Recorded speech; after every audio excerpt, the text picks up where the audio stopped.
Yeah. Yeah. Yeah. Yeah. Yeah. Yeah. Yeah. Yeah. Yeah. Yeah. Yeah. Let's go. Let's go. Let's go. Let's go. Let's go. Let's go. Welcome to Shoot the Breeze, episode 245, here on the Better Medicine Podcast.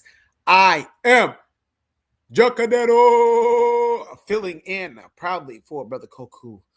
Man, I don't know about you guys, but it's a great day. It's a great day. It's always a great day. Because why? Because you woke up as an African, huh? With all that being said, we got one hell of a show for you guys today. Huh? We got one hell of a show in the chat already, huh? Trigger Happy says, peace, peace, peace. Trigger Happy, what's going on? What's up? ¿Qué pasó? ¿Qué onda? Habari gani? Namna gani? Man, I wish I knew more greetings outside of East Africa. But yeah, what's going on? Anyways, we got a hell of a show for you guys today. What do we got? I mean, we got a lot. We're asking if Black Americans and Stand Their Ground are in the same stadium. Are they in the room with us? Are they in the same room? Also, we're practicing. We're asking the question: Did we practice Pride in Africa as well? Also, we're asking if Africans sold out with the World Cup this year. Did they sell out? Did Africans sell out? And then we're also asking if we're hating, huh? And then we're also asking if we are incredible or what. It might be a rhetorical question, but are we incredible or what? Anthony is also here. He says, Bitter Medicine Podcast, Amani ni Baraka, my Africans. Poa sana manze. Poa sana. Asante sana manze. Karibu sana and karibuni to family wetu. Huh? To familia wetu, karibuni. Anthony Buddha angu, wenu mtu angu, karibu manze, and nashukuru sana, tunashukuru kabisa. Hey! Once again, I'm Jacadero, proudly filling in for Brother Koku here on Shoot the Breeze episode 245. Before we get into the show, before we get into all of that and everything else that we got going on, we need to have you guys know who we are, for those that don't know. It's not just me. It's not just Anthony. It's not just Trigger Happy. It's a whole collective, a cohesive unit. Let me stop yapping and let me show you guys. I can show you guys better. I can tell you guys. Let's go.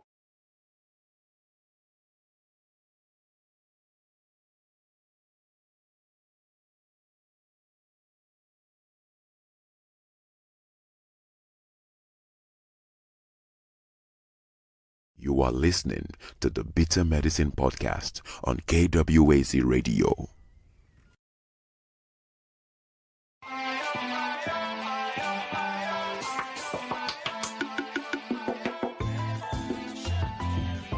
Welcome to the Bitter Medicine Podcast, where it's all about Black empowerment.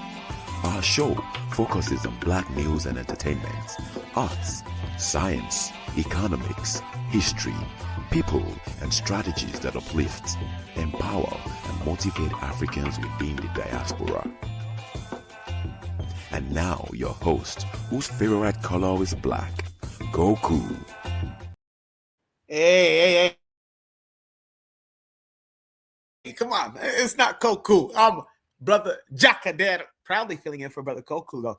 Again, if you're just joining in, this is Shoot the Breeze episode 245, and I'm proudly substituting for our awesome Brother Koku here on the Bitter Medicine Podcast. Man, it's going to be one hell of a show for you guys today. One hell of a show. It's packed with a lot of football. I know they call it soccer in the United States, but it's called football everywhere else. So it's packed with, this show today is packed with a lot of soccer references, a lot of football references, With that being said, let me go ahead and remind you guys that we have a Discord. Yes, a Discord. So not only can you be involved in just the chat on Saturdays, not only can you just be a panel on Saturday nights, but you can also be part of the Discord. So it's a purple app, DISCORD, Discord. Again, DISCORD. It's a purple app. Go ahead and type in the Bitter Medicine Podcast and join. We want to hear from you. So that way you can build with like-minded Pan-African individuals like yourself. Not just on Saturdays. Guys, this is every day.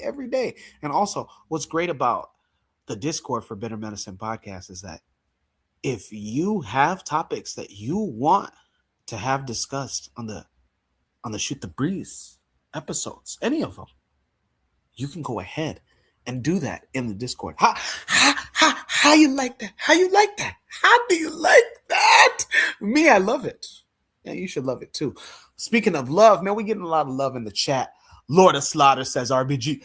RBG Lord of Slaughter, what's up? Peace, peace, peace, peace. And he's got, of course, he's got the Medu Netter as an icon. I see you. Lord of Slaughter, I see you, man. Lord of Slaughter says, I'll be back in 15. I see you. Also, Anthony says that, peace, Brother Jacadero in the panel. Chat, I'll be up. Let me fix my drink. Fix me a drink too, Anthony. Why are you being greedy? Why are you being greedy? Why you know they greet? Why are you not fixing me a drink too? What's going on, Omera?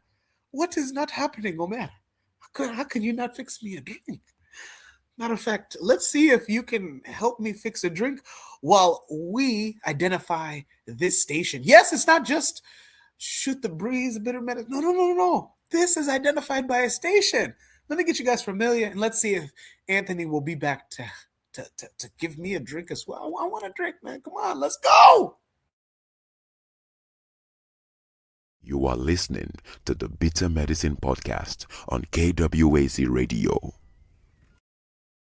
This is D Webb with the Harsh Reality Podcast, asking you to tune in where we tackle the news of the day that affects our community, only on KWAZ Radio. Peace, family. This is Oni, inviting you to listen to the Pro-Black Perspective, where black problems are addressed with black solutions. Greetings, fam. Tune in to The Learning Curve with me, the Revolutionary Matron on KWAZ Radio. You are listening to the Bitter Medicine Podcast on KWAC Radio. Woo-wee! Once again, welcome to Shoot the Breeze episode 245 on the Bitter Medicine Podcast channel here on the YouTube. Well, I already told you guys, we have a Discord. So go ahead and download Discord for Apple and Android. Again, you don't have to have an iPhone. You don't only have to have a Galaxy. You can have any phone as long as you have Google Play for the download store or the App Store for your iPhone. You can go ahead and get involved in not only today's conversation, but all throughout the week. I like to say 7 days a week, but we'll say 8 days a week, 25 hours a day. How about that? Yeah, that works out for you guys, right? Right? I am Jacadero, if you can't tell, proudly filling in for Brother Koku. And this is Shoot the Breeze episode 245. We got one hell of an episode for you guys today.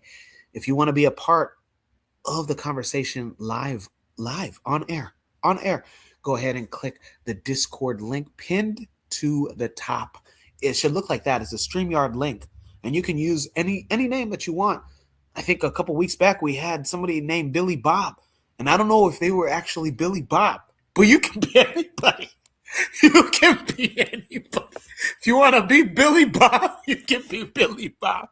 How about that, huh? All right. Make sure you hit the like button. Spam. What they say, spam the like button? Just hit the like button. I'm not necessarily going to go so hard and having you guys go into peer pressure. Just go ahead and just hit the like button. It makes the algorithm have the like-minded individuals see it. Kwame Ture, aka Stokely Carmichael, said it best one time when asked after a college speaking engagement. I can't remember the college. It wasn't important, but what he said at the end towards one of the college students that said, hey, I noticed that there wasn't a lot of people here. I apologize for that. And he said one thing that to this day I still use. He says, it doesn't matter how many people showed up. It's the fact that the right people showed up, and the right people will continue to show up. We apply that here. Hit the like button so that the right people can show up and build. Come on, don't you want free black people? All right. Let's go ahead and let's get into Shoot the Breeze topic number 1. It's pretty relevant. We try to stay pretty relevant with you guys, huh? Come on, yeah, because you guys are relevant. Shoot the Breeze topic number 1 asks, do Black Americans have stand your ground to defend them? Once again, do Black Americans have stand your ground to defend them? Huh? Huh? Do Black Americans have stand your ground to defend them? We asked that question. It's relevant. Again, if you want to be a part of today's conversation, go ahead and click on the link pinned to the top of the chat. It's a StreamYard link, and you can go ahead and have your voices heard. Again, we're asking on Shoot the Breeze topic number 1, do Black Americans have stand your ground to defend them? We have a video that goes with this prompt. Let's take a look and take a listen.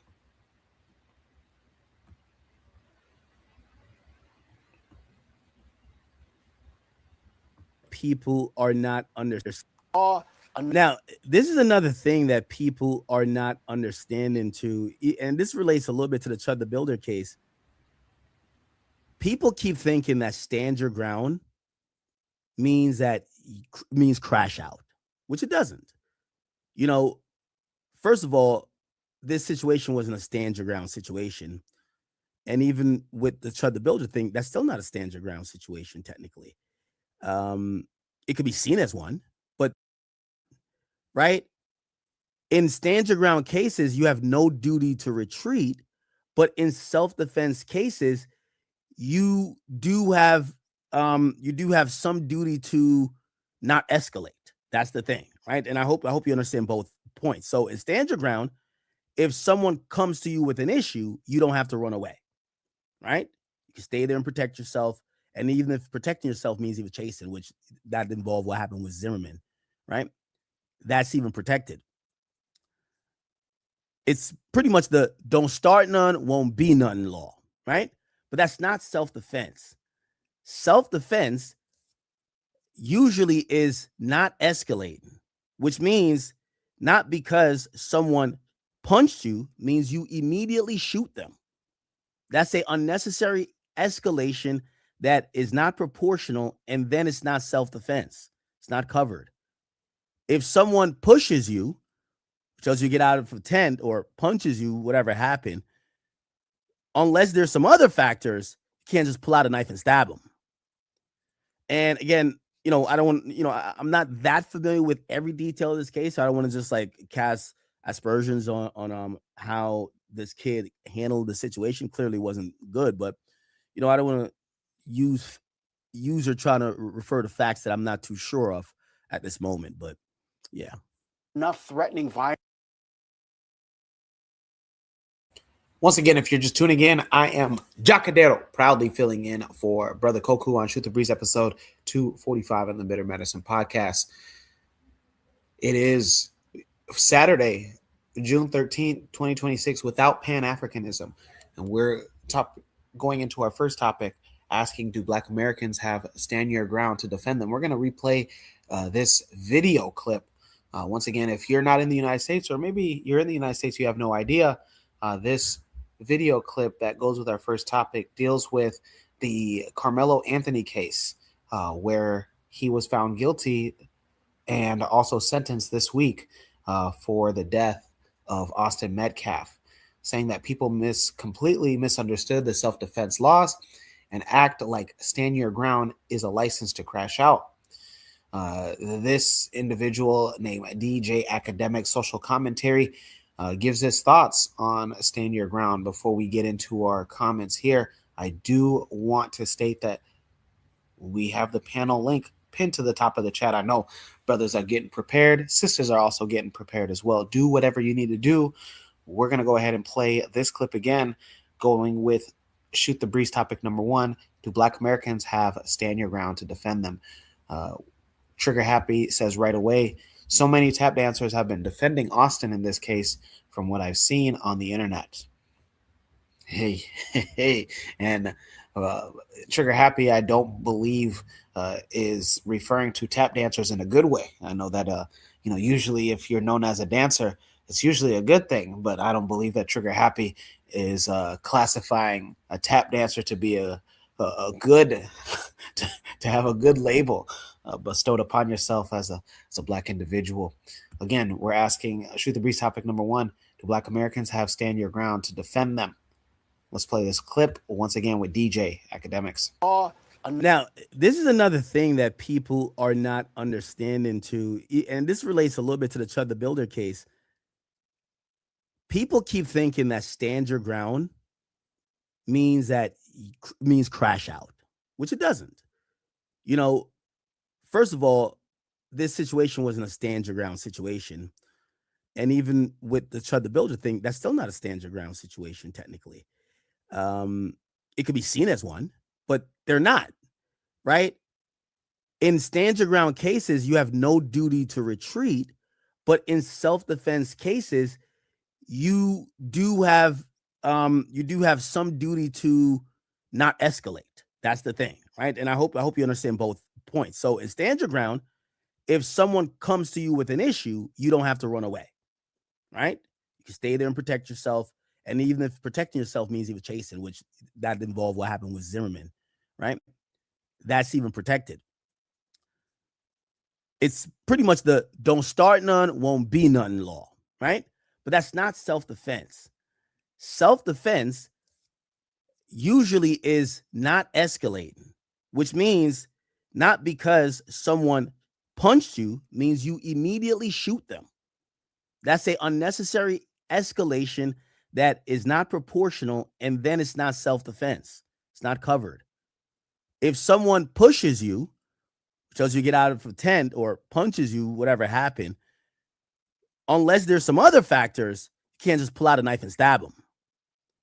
And again, I don't want, I'm not that familiar with every detail of this case. So I don't want to just like cast aspersions on how this kid handled the situation. Clearly wasn't good, but I don't want to use or trying to refer to facts that I'm not too sure of at this moment. But yeah. Enough threatening violence.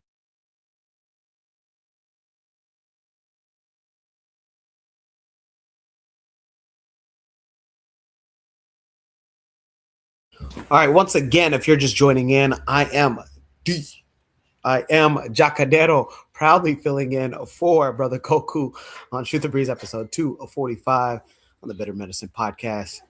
Appreciate you guys for joining in. We are getting into our first Shoot the Breeze topic. Do Black Americans have, quote unquote, stand your ground to defend them? In the chat right away, Trigger Happy says, so many tap dancers have been defending Austin in this case from what I've seen on the internet. And again, I've expounded that Trigger Happy, we can assume, is not referring to tap dancers in a good light. Again, usually, especially in Black spaces, when you're known as a dancer, it's usually a good thing. I don't believe that Trigger Happy is looking at you in a high regard if he's calling you a tap dancer. Jose is in the chat. What's going on, Jose? And he says, peace panel, peace chat. What's up, Jose? All right. Well, while we get panelists here, again, some people are making their drinks. Some people are getting ready. We need to give them time. I understand. We'll play back the clip. Should more panelists or should any panelists get on and replay the clip just to refresh or maybe remind them on what exactly the Shoot the Breeze topic number 1 is about. In the meantime, let me go ahead and maybe give my own thoughts. Again, Shoot the Breeze topic number 1. Do Black Americans have a stand your ground to defend them? I say this. We all know. It's not a secret. It is not a secret on who the stand your ground law is for. Because again, the stand your ground law,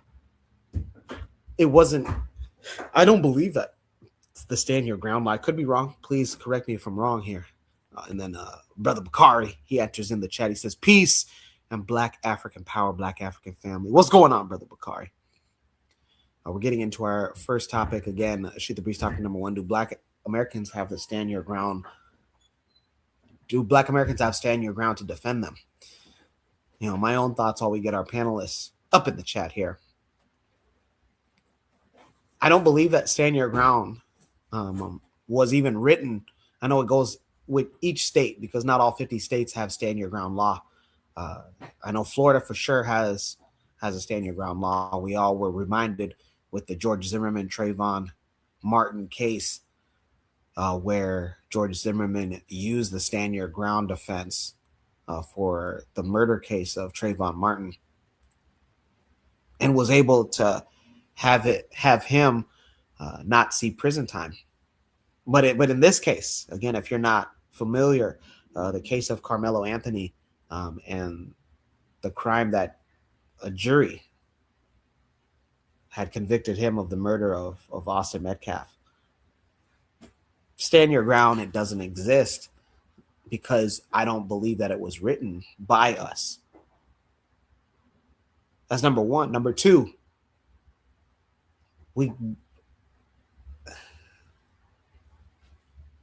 it's I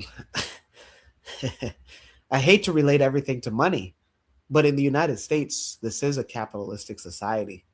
What does that mean in this context? I believe that the economy and politics go hand in hand. And so to stand your ground, it's a law. But it also reflects back to economies. I'm not 100% sure on if Carmelo Anthony was the son of an Asian immigrant family, on if this would have went the way that it went. Why? Because now that there's money behind it.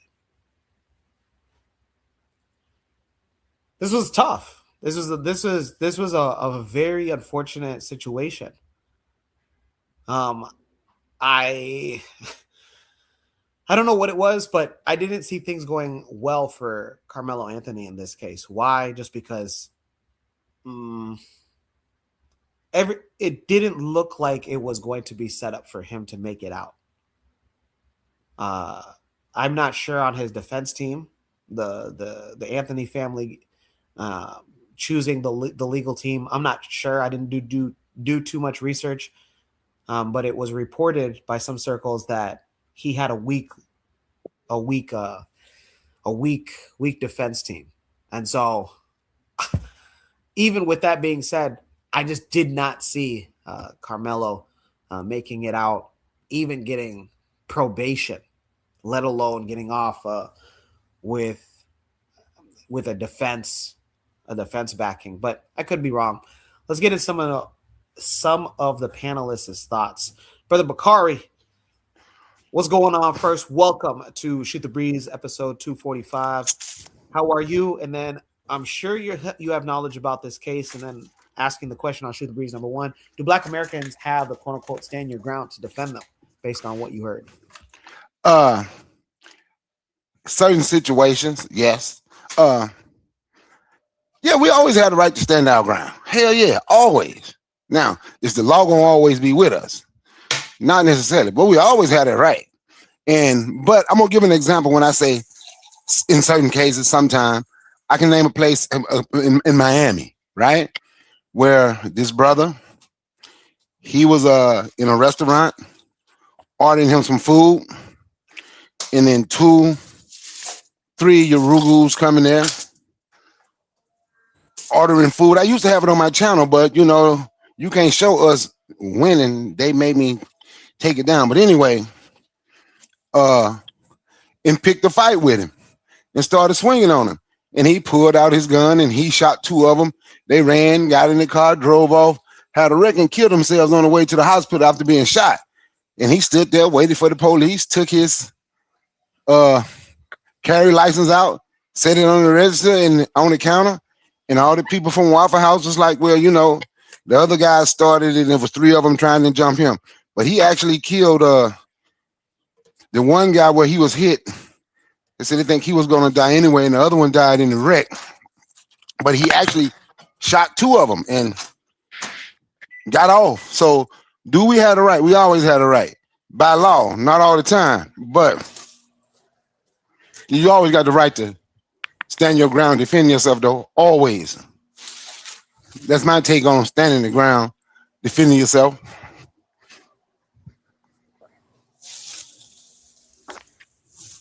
I'd rather be judged by 12 than carried by 6. How about that? Can y'all hear me? Very well. Yeah, very clear. Oh, okay. And on that note, I'll yield the mic. I see you had a couple more people come up. I appreciate it, Brother Bakari, and thank you. Jose, what say you first? How are you? Hope everything is well. And also, we asked the question: do Black Americans have stand your ground to defend them? Shoot the breeze. Topic number one. Yes, sir. First of all, let me greet the family. I haven't been on the panel for a while, so thank you for having me. Greetings to Koku, if he's there, if he's listening. Brother Bakari, yes, good to hear your voice again. But yeah, the topic: do black people have stand your ground? I'm gonna say it's a gamble. It's a gamble. You mentioned Zimmerman, and Zimmerman was the perpetrator. Zimmerman approached our son, and still he used stand your ground, while our brother Camilo, our son Camilo, he uh, he was approached, so he had the stand your ground situation was on his side, and still, but what I understand is that the jury, the judge, they all knew the father of the perpetrator, because yeah, he's dead, but he started it with his brother. So I what I understand, I saw a picture, I saw a photo, and I believe the judge even had his hands on the hips of his mother.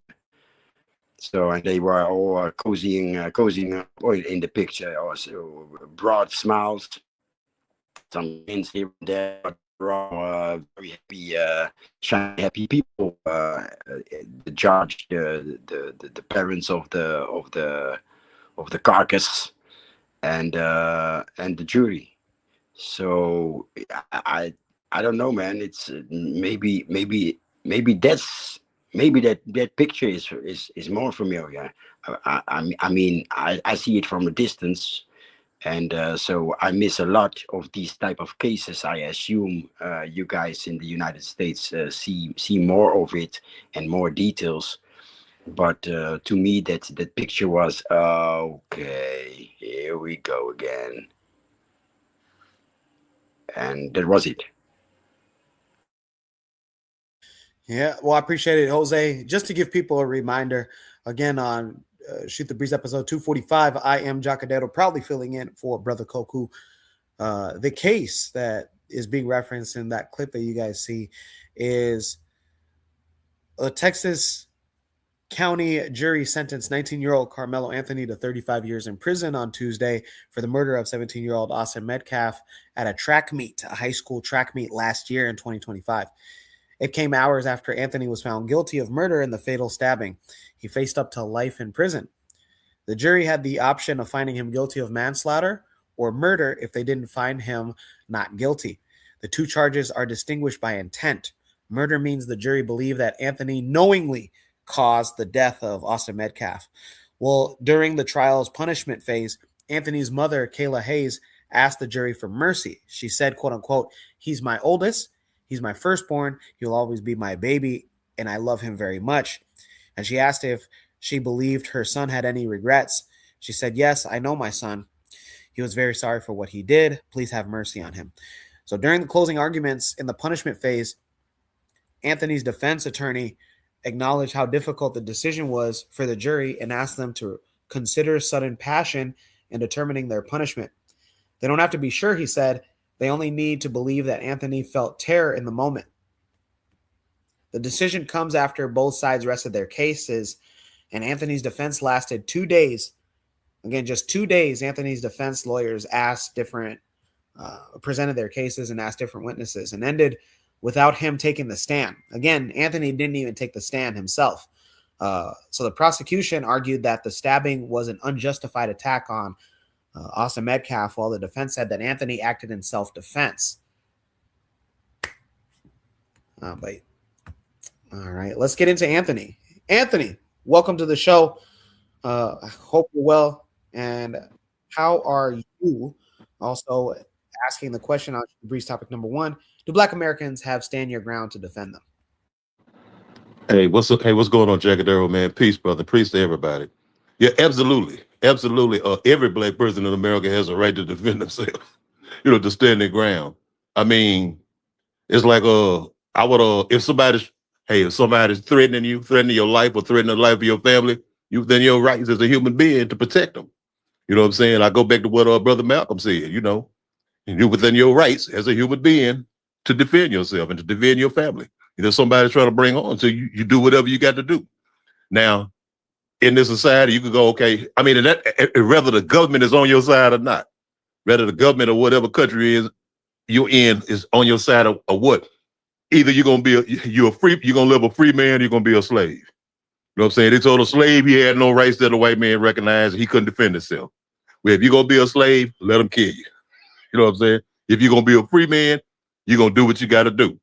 You know what I'm saying? Which also leads me to Claude, what's the brother's name? Claude McKay, the brilliant brother from Jamaica, the writer. He said, if we must die, let it not be like some cornered hog in a corner or nothing. With our hands up. Hey, man, you got to do what you got to do to defend yourself, defend your life, and to defend your family, regardless of what a government says, regardless of what legislation says. I don't give a damn, because look, guess what? Okay, if you let them kill you, you're dead. Okay, if you defend yourself and they get you, you're dead too. So, I mean, hell, me, I'm that type of brother. If I'm going to go, I'm going to take some of these motherfuckers with me. You know what I'm saying? The man who got his foot on my neck. So he's every black person is within their rights to defend themselves. Yeah, that's what I say. I appreciate it, Anthony. Jose Bakari, after Anthony's thoughts, any rebuttals or maybe any other thoughts about, again, this case as well as the bigger issue at hand? Do Black Americans have the law of stand your ground to defend them? Okay, let me tell you something right quick, Jackadero. And what's going on, Anthony? What's going on, Jose? Jose, I be keeping up with what you do on Twitter all the time. I'm one of your followers. But I don't know what a Black American had a right to do. Now, African people who in a right African mind and not going to stop being African just to be an American, African Americans gonna have me and Anthony gonna have the right to Anthony. We gonna have the right to defend ourselves, right? The Black American, the people that just call themselves Black American, the people that just a Black American, in which I think that term has taken too big a hold on us. I ain't hearing. Huh? Is it silent or is it me? Can y'all hear me? We can hear you, Bakari. Yeah, I can hear you. I can hear Jose too. Yeah, we can hear you, Jose, and we can hear you, Brother Bakari. But yeah, we have a right, always gonna have the right to defend ourselves. Like I say, rather be judged by 12 than carried by 6. It's just that simple. But you always, every man, even the Black American, but I know African American people in their right African mind, if we know we had a right to defend ourselves, regardless of what some white man wrote down on a piece of paper. So I agree with Anthony, and I agree with Jose. And you too. I appreciate it, Bakari. Jose, any thoughts on this first topic again, based on everything that you've heard? Should Black Americans be relying on stand your ground to defend them?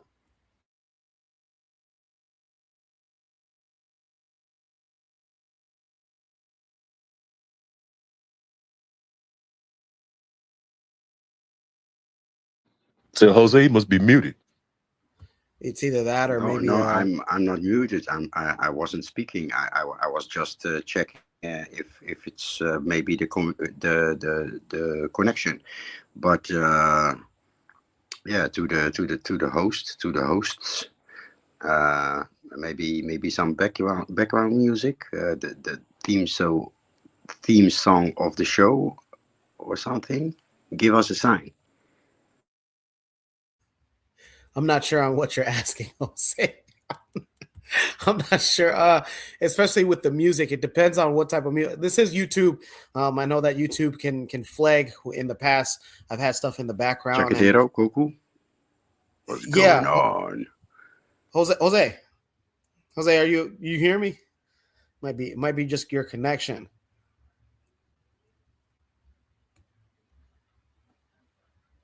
All right. Well, in the chat, Lord of Slaughter says, no, we shouldn't be relying on any of their laws or rights. You know, I definitely agree with you, Lord of Slaughter. So then it asks the question, what are we doing in the United States then? You know, while we're here, are we just sitting ducks? You know, but Brother Bakari said it himself. You know, you have the right to defend yourself. You have to defend yourself, especially if you're a grown man. But if you can't rely on the law, what are we doing? What are we doing here? You know, this is a 19-year-old that will serve. Well, he's sentenced to serve 35. I don't know if Texas State allows him to serve only 50%, but you know, what do we do?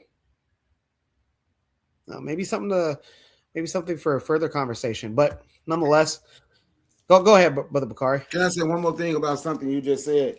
You said Please. You don't know if the state of Texas, is going to allow him to do 50%. He can go. Look, absolutely. If we ain't keeping an eye on this young brother, as Jose said, our young son, for people my generation, he won't. And I'm saying this in a nicer way as possible. We don't keep an eye on him, he might not make it. According to the rumors, that's if the rumors are true. They say the prison he's headed to, the Urugu that was justly killed, right? Say his uncle is the warden of that prison. Now that's the word on the slab that I heard. I don't know how true it is. I didn't look it up. So a lot of stuff I look up, but I didn't look that up. But somebody told me that. I saw it. Then somebody who I trust told me. He said he looked it up. But if that's true, what do you think is going to happen to this young brother? He's going to be in there with the Aryan nations. I'm quite sure. The Proud Boys, he's going to be where he have no type of protection. If we can't do what we have to do to get this brother a retrial. Retrial. An appeal. There has been, at least here in Omaha, there has been GoFundMes that I'm aware of from our Black community in Omaha towards the Anthony family. I'm not sure on if it goes outside of Omaha, and I'm not 100% sure on, you know, what a retrial would do. For those that don't know, the jury was all white. All white. No, it was 3 Asians. Oh.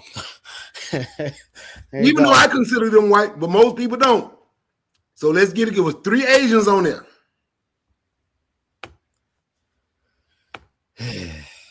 That's tough. Any Oh yeah, Brother Jacadero, I wanted to mention was some information that I had I read the information that I ran across, and I'm not 100% sure on it, but I heard also that the hunky of who Brother Bakar was talking about, it didn't say that he was the warden, it said that he had some affiliation with it. Now I don't know what that means. Like I said, I'm still trying to find out myself that he had some affiliation with the prison. And that's one thing. And so I'm looking into it. But the other thing is I want to say that I don't know if y'all heard they said that the Louisiana rapper Boosie was contributing $500,000 to his family. Have y'all heard? I mean, I from everything I've been seeing, it's supposed to be true. I saw that he's committed. I heard it. Yeah. I heard it. Yeah. Then Charles that he's contributing $500,000 to his money. Yeah, that's what I heard, that he was contributing money to the family.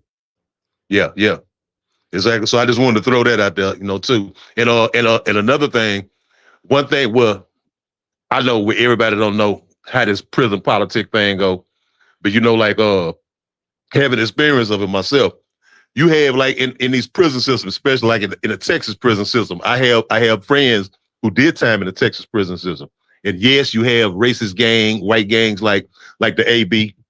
Like the AB over there, those racist white gangs like that. You have Latino gangs, but you also have black gangs too, which are pretty much, were pretty strong over there too. And, and the brother might have to be forced to join into a gang, for protection and stuff like that. I just want to throw that kind of thing. I mean, not that that's here or there, but I'm just saying he will, if depending on, it's a lot of ifs. It's a lot of ifs. You know what I'm saying? It's a lot of ifs. You know what I'm saying? But probably while he's doing time, the only protection that he's going to have is like if he had to become affiliated.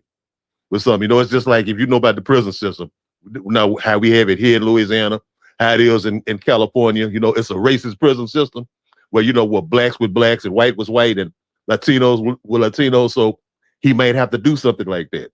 You know what I'm saying? I just want to throw those kind of things in to let her know, you know, for information's sake. That's all. Hey, you know what? You are right, Anthony. There's one other thing that they say protect. That's why a lot of people come out of prison with a religion, Christianity or Islam. They say that's one thing that is respected. But I don't know if he's over there, if he's over there by himself, if he would have any protection. But Lord of Slaughter, I want to say I agree with you. Okay, so what I understand is that I hear some of you and some of you not. So I'm going to do what Cuckoo proposed. I'm going out and coming back in again. No problem, Jose. Lord of Slaughter, I agree. You are correct. We're not trying to change that system. I think we want the brother to know, the young brother to know that we still standing with him. We're not going to alter their system, but until we get organized, I think this is what we can do. But I just want to let you know, I see what you said, and I do agree with what you said. Like, you hate to say it, but the brother is gone. There's a hard, bitter pill to swallow. There's a hard, bitter pill to swallow, but can't argue your point, Lord of Slaughter. All right. Once again, I am Jacadero, proudly filling in for Brother Koku here on Shoot the Breeze, episode 245 on the Bitter Medicine Podcast. You are more than welcome. You that's watching, that's listening, to come on forward, not only to get in the chat, but if you want your thoughts to be heard verbally, audibly, you can go ahead and click on the StreamYard link pinned to the top of the chat. With that being said, we have a new panelist, Black Steel. First, how are you? Peace, brother. Welcome. And do you have the background on our Shoot the Breeze topic number 1? Are you familiar? Or I'm doing good. Appreciate everyone on the panel. Yeah, I have a little bit of a background. I was watching online. I was, had some company. So, but this is a very important conversation. I feel I wanted to just drop my 2 cents in. So, first of all, as far as the prompt basically saying, do Black people have the right to self-defense? No, we don't. No, and they did a study not too long ago. So let me take it back. Legally, no, we don't. So they're going to say you do. Oh, everybody has the right to stand their ground, so on and so forth. But they did a study. It said that 99% of Black people who use sustain your ground defense against a white person was found to be not valid, right? So there's no situation that the white majority in this country believes exists that Black people should fear for their lives. We didn't look at Trayvon Martin. Now, this cracker was following this young man, and he still was seen as the perpetrator. He still was seen as the problem. There's been situations where Black people literally are running for their lives, and yet they're still considered to be the aggressor. So Carmelo was the same thing. And it's easy to sit back and say, yeah, he should have left, or he should have just responded. He should have just, fought the guy. That may be well and true. But the fact that this boy was over 6 feet, 200 pounds, 2-something pounds, him and his brother, 2 big football players. Carmelo's 5'7", not even 200, maybe 175. He's a much smaller guy. And we also know this. If it had been 2 big Black football players and a little skinny white boy, and he stabbed this Black football player, everybody would understand, oh, this white boy is a victim. These 2 big Black gorilla niggas were threatening him. You know how it would go. So, and in the same week where we had a Black man, Black teenager, 14-year-old, shot in the back for almost after being chased for 100 yards. And the person who did this was found not guilty. So on one hand, if we run, we get killed. If we fight back, they want us to go to prison. So they've created a scenario where you're basically, recreating what was called the Casual Killing Act back in the antebellum slave period, where a white person could do whatever they wanted to a Black person, And if you were to respond back and kill and fight back, your life would be forfeit. So many situations where Black people in this country defend themselves, protect themselves, the law is either lax. Like, for example, not too long ago, I think it was last week, this racist pulled up to a Black family reunion with body armor and AK-47. And the only reason he didn't kill everybody at the family reunion was because they had a Black person who was trained to fight, and he was able to take the guy down. And they're charging him with assault, not attempted murder. This man literally prevented a mass shooting, and they're charging him with assault.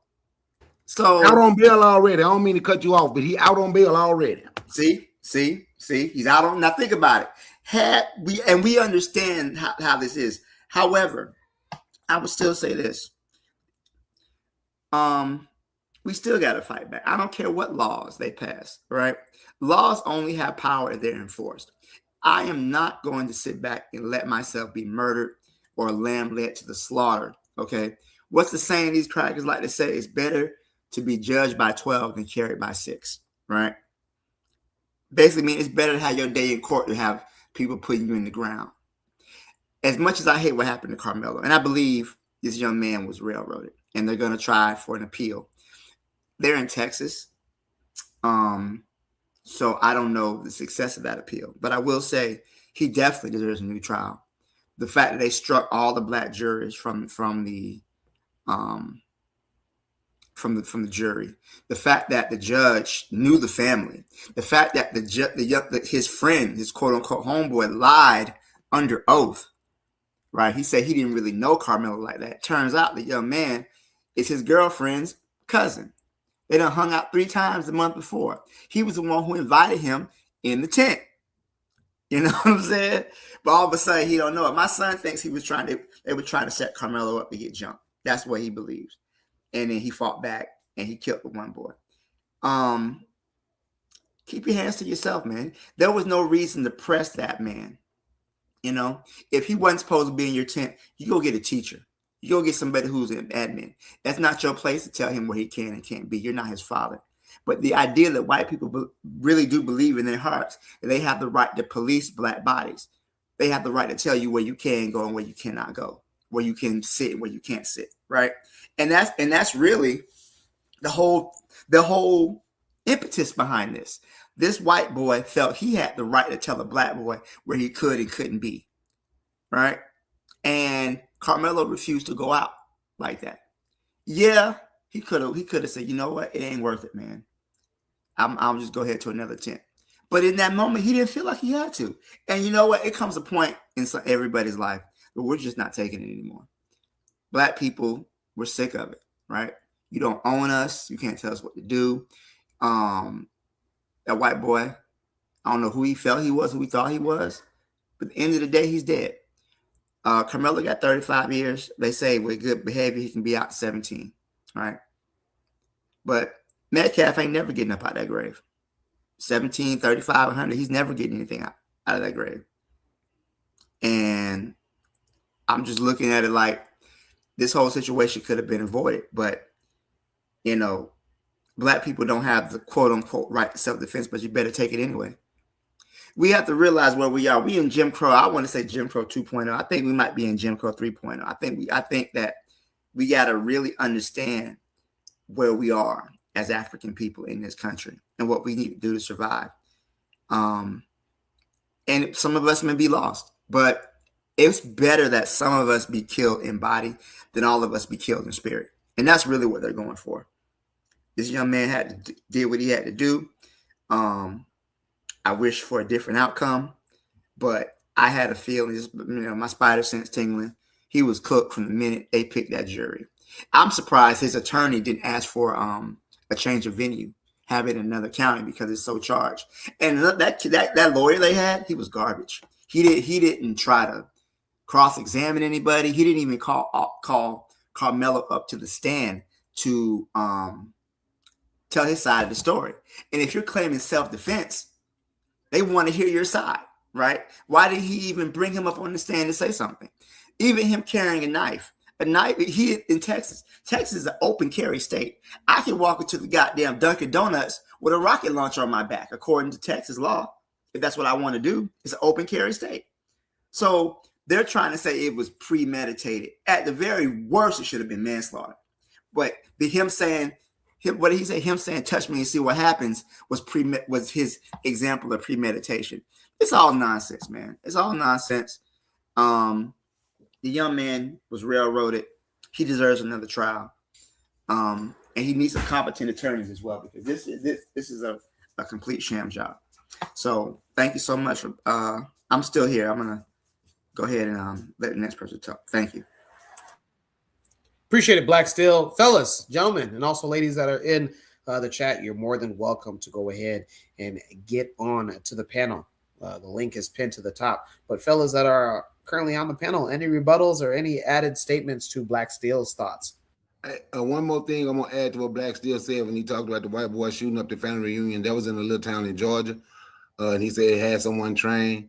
Yep, but another reason he stopped shooting, it was two black dudes had guns and started busting back. They claim he was hit. I don't know if he was hit or not, but they also had two people. They start, if we talking about the same incident, it's the same thing. Got off with assault.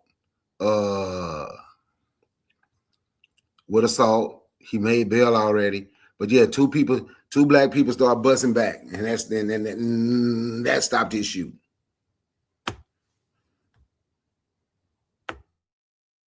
Hey, look here. I've seen the video. My sister-in-law, she lives in Georgia now. She sent me, I seen some extras of the video, man, with his hunky went and dressed up in the armor thing and everything. And you seen these black men and women, these children running, trying to, screaming, in terror, man, this fool got a gun and everything. And like you said, the brothers, they took care of business, man. And, I wish they'd have killed the hunky. But I'm saying, stuff like that, man. I mean, we got to, man, look at we as black people, man, African people in this country, we got to realize one thing. Fuck the law. I don't give a damn about the law. I mean, it's a criminal law anyway. What I'm saying, I mean, the criminal justice system in America, this system is a criminal system. You know what I'm saying? You talking about some criminals came over and established this shit. You know what I'm saying? So, I mean, you're not bound to respect a law that some criminals created, man, to protect themselves, man. You got to protect yourself regardless. I don't give a damn about what the law say, man. The law don't mean shit to you if you're black. It don't mean shit to you if you're black. You know what I'm saying? Remember, the same laws they got said your black ass was going to be a slave. You know what I'm saying? The same laws said you was a subhuman. You know what I'm saying? The same laws have been discriminated against you for your whole time you've been in this country. It ain't never been for you. Not ever. Not one day. And it ain't now. You know what I'm saying? Yeah, on the top, okay, America, no. But you got to realize, like, brother, hey, you ain't no motherfucking American. White people know what an American is. It ain't you. It ain't my black ass. It ain't your black ass, Jacadero. You know what I'm saying? And name, yeah. But it ain't us. You know what I'm saying? That's why we got hyphenated things. You know what I'm saying? So, I mean, the hell with a motherfucking law, man. The hell with the law. You can't worry about no damn law, man. Nigga, you gonna either live or die. You know what I'm saying? And I'm gonna take care of me and my family, man. And hey, what Claude McKay said, if we must die, don't let it be in vain. So that's what I say, man. The hell with the law, man. You got to defend you and yours, regardless of what the law say. Because you're gonna lose either way it go. You know what I'm saying? If you kill them, you go into jail. You know what I'm saying? Or the police might kill you or whatever. You know what I'm saying? And if you let them do what they want to do, you're gonna die. So I mean, what you gonna do, man? The hell with it. We got to go out like strong African men and women, defending ourselves and defending our people. Can I add one more thing? And I ain't trying to Please. Okay. We also have to be vigilant and keep your head on the swivel at all times, right? I know it started talking about the young brother, Carmelo, and him being in prison for justly doing what he had to do to the Urugu. But I'm going to use this for an example. I was talking to my brother, Koku. It was yesterday. And as I'm out, I go, it's an elderly black couple here. They have a fruit stand, right? They farmers and they bring their fruits out, right? And I'm up there buying. And I talk to him. I go up there and I talk to him. And there was this Yorugu, I don't know if he homeless or not, walking around. But anyway, the lady was like, I don't like he make me nervous. She said he bought a tomato, but he's standing over me trying to look in the register. The elderly black man was like, yeah, man. Because I was about to leave. He was like, don't go yet, man. I don't trust this guy. So he said something to me. Thank you for your service. I don't know who he is. I don't know. I guess he just figured I was in the army. But as he go to talking to me, he pulled out his knife, not like trying to attack me, but to let me, the way I take it. And if you, I used to like to fight a lot. So if you ever been in a situation where you fighting and you've been shilling and somebody just pulling out a knife just to pull out a knife, the way we see it is, okay, he let me know he got a knife. Well, I let him know I had a 9mm. I didn't say nothing. I just raised my shirt so he could see it. The lady told him to leave. The old man told him to leave. He left him over there. But then when he saw me, now he got on his bike and he rode off on his bike. I was not about to lead those black people up there with this dude. She was like, he act like he crazy, but he ain't crazy. With this dude, they're not comfortable around. They're not even comfortable. They're not comfortable with him, even though he spent money. Say he bought a tomato, a couple tomatoes or something like that. Even though he spent money, they wouldn't comfortable with him. He's the only customer I ever heard them say that about. They weren't comfortable with him. So I was have to be willing to look out for our people. Because say I leave and something happened to that elderly couple, man. They like they look like they're from the mid-70s to early 80s, right?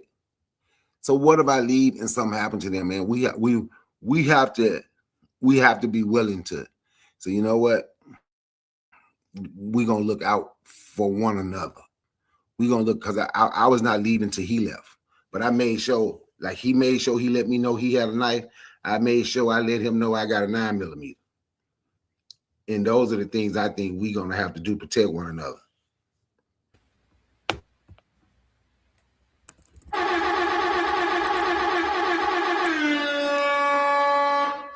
Man, I you know, Brother Bakari, I appreciate you in that service. I thank you for your service. Let's say that.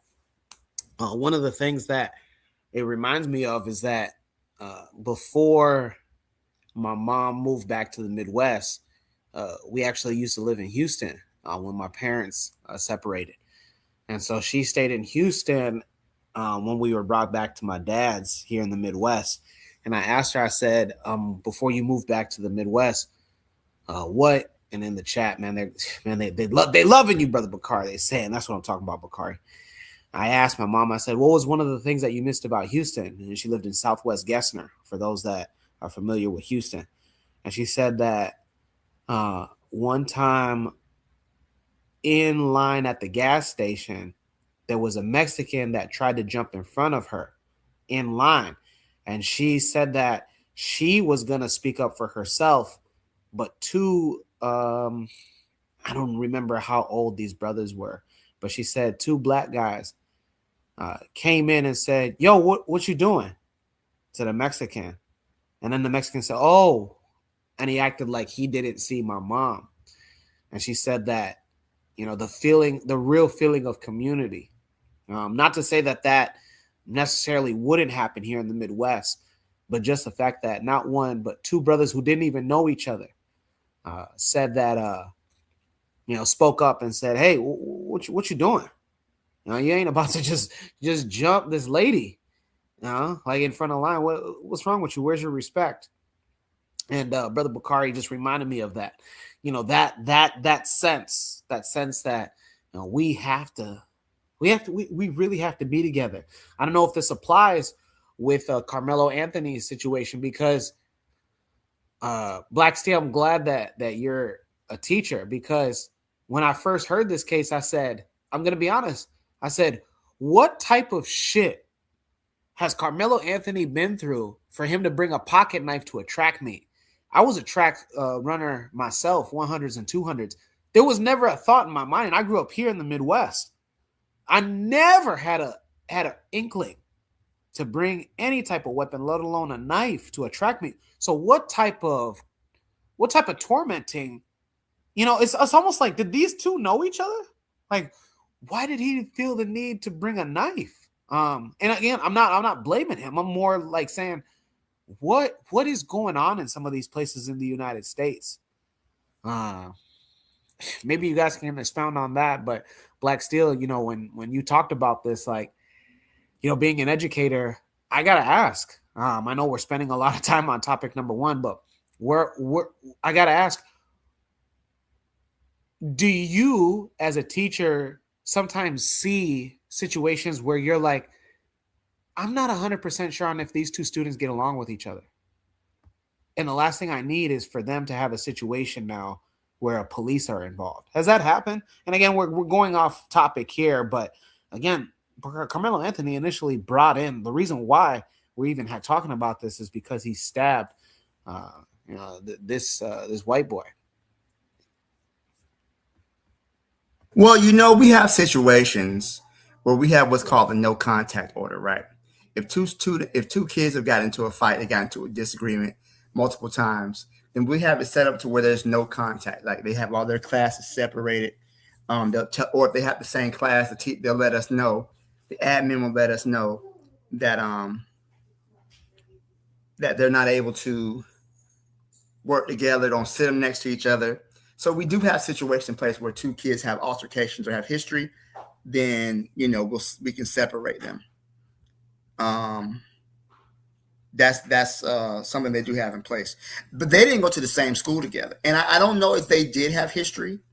I don't know if that was part of the problem. But there are situations where two kids just simply don't get along, and they have the no contact order, where they don't even have the same lunches anymore. They don't have the same classes. The goal is to stay away from each other.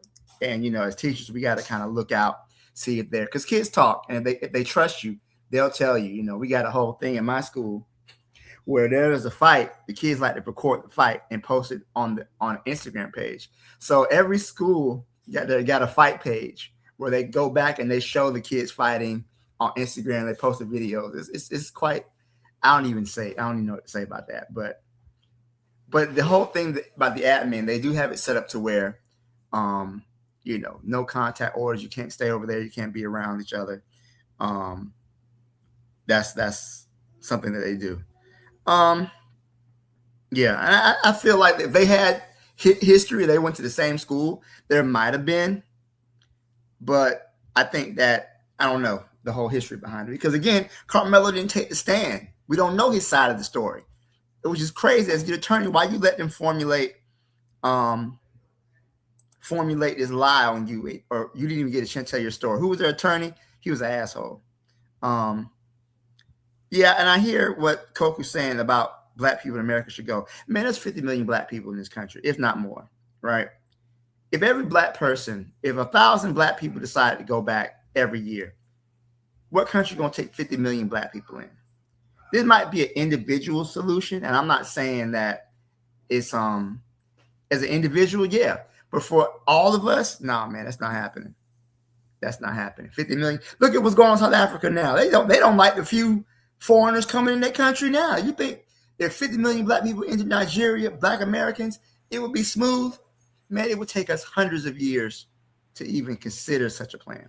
And as fast as we got Black people going over there, there'd be Black people being born over here. That was the same mathematics that they did back at the end of the Civil War. The idea that Black people, all of us, could commit a great exodus and just leave, man, that would take hundreds of years. And what about not just Black people in the United States? What about the ones in all of the Caribbean and Latin America? Man, it would take thousands of years for that to happen. I don't think that's a reasonable solution. I appreciate it, Black Steel. Yeah, I just wanted to ask that question just because, growing up, in high school, I never would have thought to bring a knife. Well, then again, I never had any prior history with Jack and Daryl. Let me tell you a situation. I had this one girl, right? And let me tell you, the girls legit are more vicious than the boys. So this one girl brought some pepper spray to school, and it was like 3-on-3, 3 girls versus another 3, one friend group versus another friend group. It was legit like some kind of WWE match, right? But yeah, it was 8 o'clock in the morning. You know, they had served breakfast, and they went to fight, and they pepper sprayed it. And I'm just like, what do you mean? Like, you brought pepper spray at 8 o'clock in the morning? That young lady got expelled because, you know, pepper spray counts as a weapon. So yeah, she got expelled for that, for bringing that to school. They went Charleston White on them, huh? The pepper spray, man. That's serious. I don't know if anybody here has had pepper spray. I've never been pepper sprayed, never been around pepper spray, but from those that I know, they say that you're pretty much incapacitated for the rest of the day, depending on what time it is that you got hit. Just because not only are you can't see, but it actually burns. And one person also said to me that, you know, it felt like there was acid, pretty much, like just the lightest toxicity of acid on their skin. In the chat, we're going crazy. In the chat, it was asked on, you know, because we have and look at this, the Bitter Medicine podcast. We're getting super chats now, so that's pretty awesome. Lord of Slaughter says we have to prepare for an exodus, in reference to, again, the stand your ground or the lack of stand your ground laws protecting Black Americans. Black still asks, exodus to where? And you know, Jose says Senegal. Coco 911 says that's a good question. Besides those with a home country, you know, quote unquote, maybe their parents or grandparents are from an African or Caribbean country, where should Blacks in America go? And you know, Erica, what's going on, Erica? By the way, welcome to the Shoot the Breeze episode 245, excuse me. Whoa, sorry, Coco, if you're listening, episode 245. And Erica says, why can't they just leave us alone? Why can't they just leave us alone? But keep in mind, Erica, that these are the same group of individuals that came into Africa. So it's not like, you know, they you know, but that might be a whole nother topic for a whole nother day. Lord of Slaughter says we keep in the Caribbean. I don't know if you're any close to any hotel resorts, especially in Jamaica, you'll come to find out that, you know, some of these public beaches are coming fewer and fewer by the day. Any other thoughts, panelists? Anthony, Bakari, Black Steel, Jose, on this Shoot the Breeze topic number 1. We're at 8 p.m. Central Standard Time Zone. I love it. Any other thoughts before we get into topic number 2? Let me know.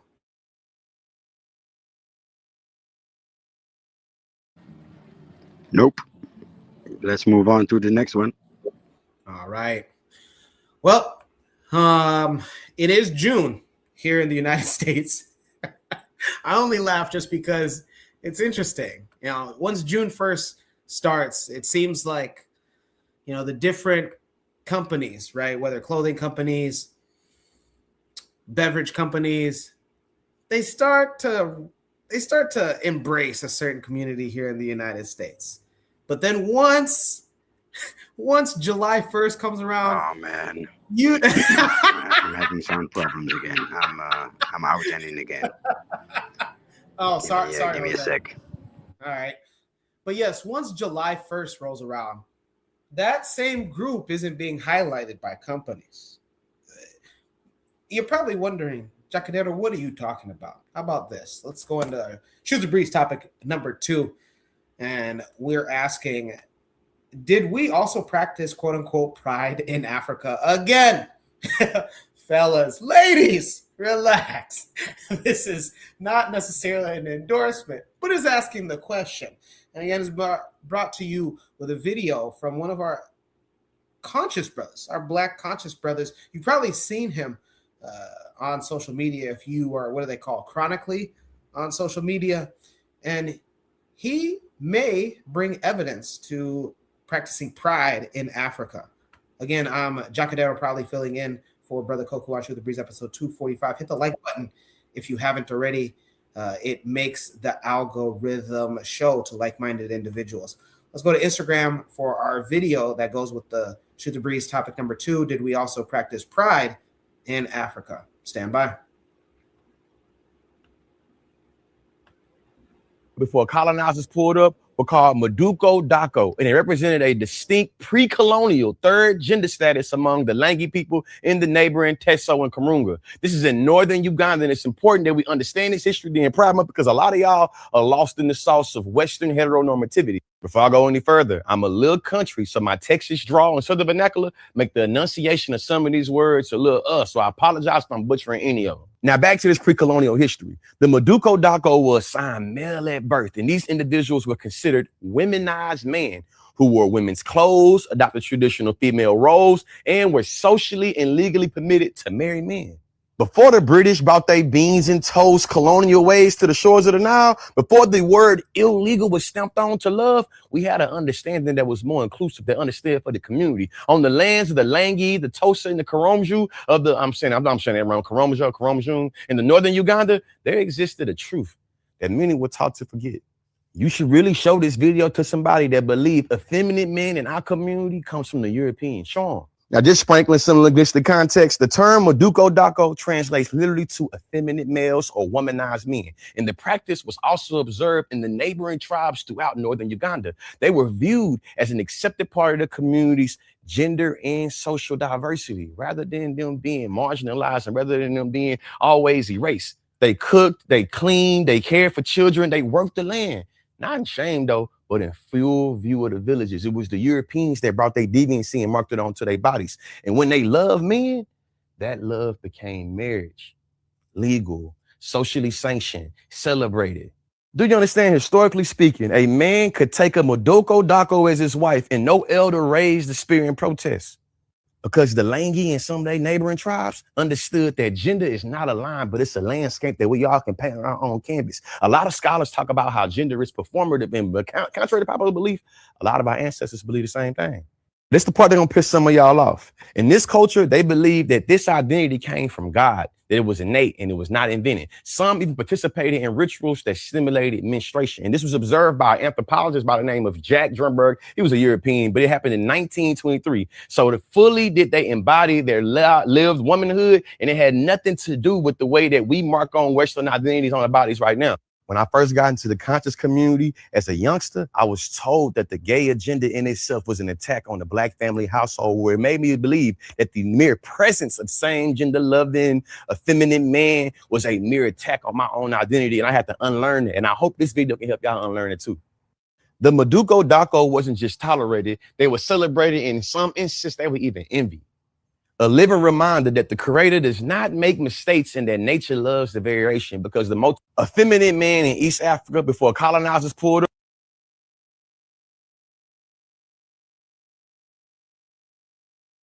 All right. Once again, I'm Jacadero, proudly filling in for Brother Koku here on Shoot the Breeze episode 245. Hit the like button if you haven't. We're on our second Shoot the Breeze topic, and it asked, did we also practice pride in Africa? That video was by content creator Conscious Lee. I've seen him a lot, and he is bringing evidence that in parts of Uganda, effeminate men were not only celebrated, but embraced in northern Uganda, and also could legally marry, contrary to today's Ugandan politics, where you're going to be serving some time if you openly showcase that you are not a heterosexual. In the chat, we're asking to drop an emoji if you're enjoying the conversation. We got several emojis. Erica says, somebody's about to get mad. Lord of Slaughter says, in reference to the last topic's question about Exodus, where would we go? Says, when I say we leave, we go to the Caribbean and South America, as well as Africa and all Black nations. But Koku 911 asks, have y'all heard of this before? The doctrine of embracement and familiarity with the homosexuals of Uganda. Lord Slaughter says no. And Trigger Happy says, I think the first question we need to ask is, how much did the Maafa affect the regions of Uganda? Lord Slaughter says, I don't rock with Conscious Lee like that. He's too westernized for my taste. While he's wearing an African fabric. Hey, it's all good though, man. I appreciate each and every one of your guys' perspective. Remember, if you are of any Black walk of life and you want to be on the Shoot the Breeze episodes, come through. Whatever it is, come through. We want to hear from you. We'll start off with Brother Bakari.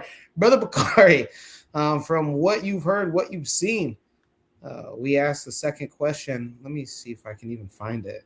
But yeah, did we practice pride, quote unquote, in Africa, according to Do I what think that was good? Look, me and my good brother in the chat, Guy, we didn't have this conversation. Do I think there were gay people in Africa before white folks? Yes, because I think something got to be mentally wrong with you. I had never heard in Africa what he is saying, but I had heard it go. I had heard about it in Hawaii. I never heard of it in Africa until consciously, but I'd heard of this in Hawaii. And in Hawaii is an ancient tradition that's still practiced today, where woman say they have 3 kids, all boys. They can raise one of them. One of them is raised as a girl, and they grow up and people see them as a girl, and men marry them. So do I think homosexuality just came from white folks? No, because I think it's a mental disease. Do I think that Europeans, the way they do things were, because while they talk about how bad homosexuality is, they didn't just rape women, they raped the men. They raped the men too. But in my mind, I couldn't say that no one in Africa was gay. I think it's a mental. I think that's like I said, a mental problem. I do think it was the people, the Europeans, who said we need to abuse them because they're gay. Because we all black on here. If we honest, we all knew somebody gay in the neighborhood that you grew up, right? You didn't hang around, like y'all didn't go places. Like I knew gay folks that played basketball, right? We knew they were gay since they were little. Come to find out, one of them, who was my friend, we were little, on his deathbed, come to find out he told how he had been messed with since he was 4 or 5 years old by one of his uncles. But and that's what I mean when I say that gay stuff is a mental problem. Yeah, do I believe somebody was not? I had never heard of that. That's what we're asking. I had never heard of the Madinko Dako that Conscious Lee is talking about. And I know people say they don't rock with Conscious Lee, but Conscious Lee is kind of smart. I can listen to Conscious Lee, and not the fact that I rock with everything that he said, but Conscious Lee is Conscious Lee, if you listen to him, Conscious Lee is smart. And I think what he's doing here, what I've heard other black people do, they want to say they care about black people and they don't want to see nobody hurt because they're gay. But a lot of these black gays don't put their blackness first, they put their gayness first. On that, I yield the mic. I appreciate it, Brother Makai. Please excuse me, guys. I just hey, but that's East Africa, Jackadero. Ain't you from East Africa? I knew this was coming. I knew somewhere, some way, somehow. I got one for him too. All right. Before we get into our next panel, let's read some of the comments, and of course, let's start off with the super chats. If you're a viewer, you want a super chat. Super chat. Super chat. Money no the ting. Money no the ting. So Q Don sends us $5. Ask in the last Shoot the Breeze topic number 1. There are no laws black people can rely. Laws equals legal arm of white supremacy or hegemony. Lord of Slaughter says we have to prepare for an exodus. I appreciate that. We already read that. And then Q Don again sends another super chat. The only pride that I celebrate is straight black pride.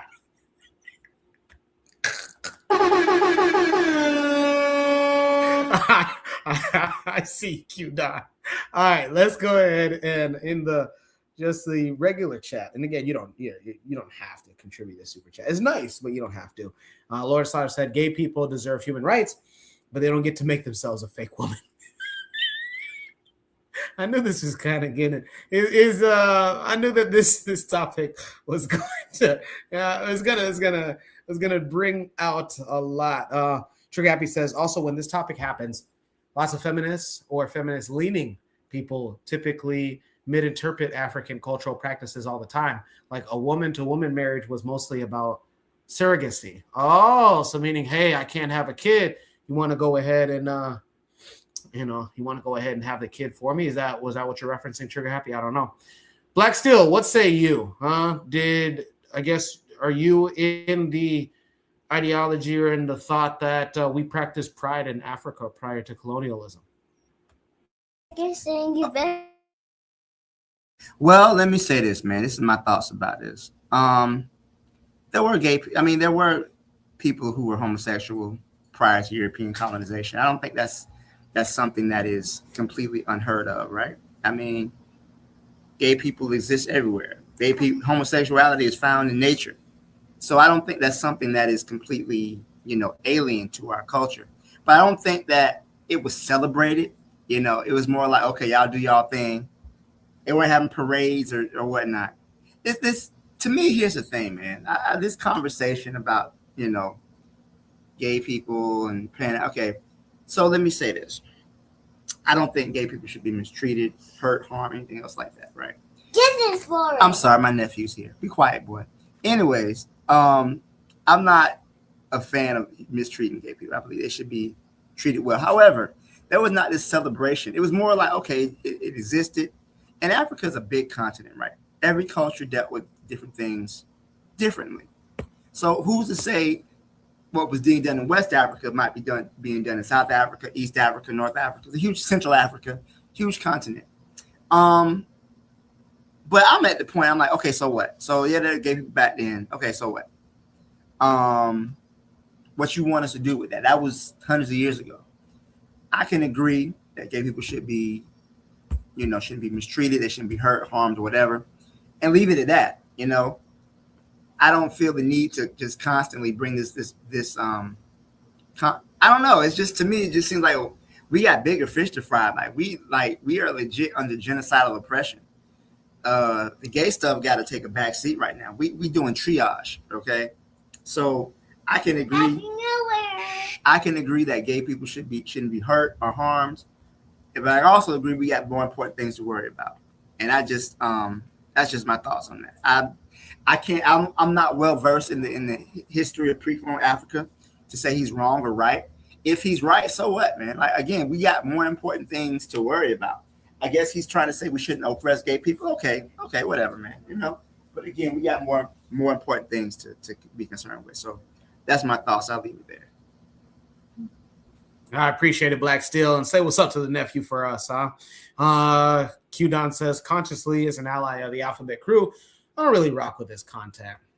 Trigger Happy says, in the case of Africa, it gets difficult because Africa is strongly about natalism and children, and that's across all corners of the continent and cultures.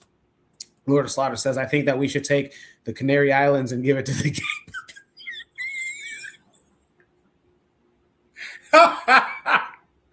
Oh my God! Hey, if this broadcast gets shut off, it's because I'm reading comments. YouTube, please, man. We're here to just dialogue. We're here to just have good dialogue. Come on, YouTube, be easy.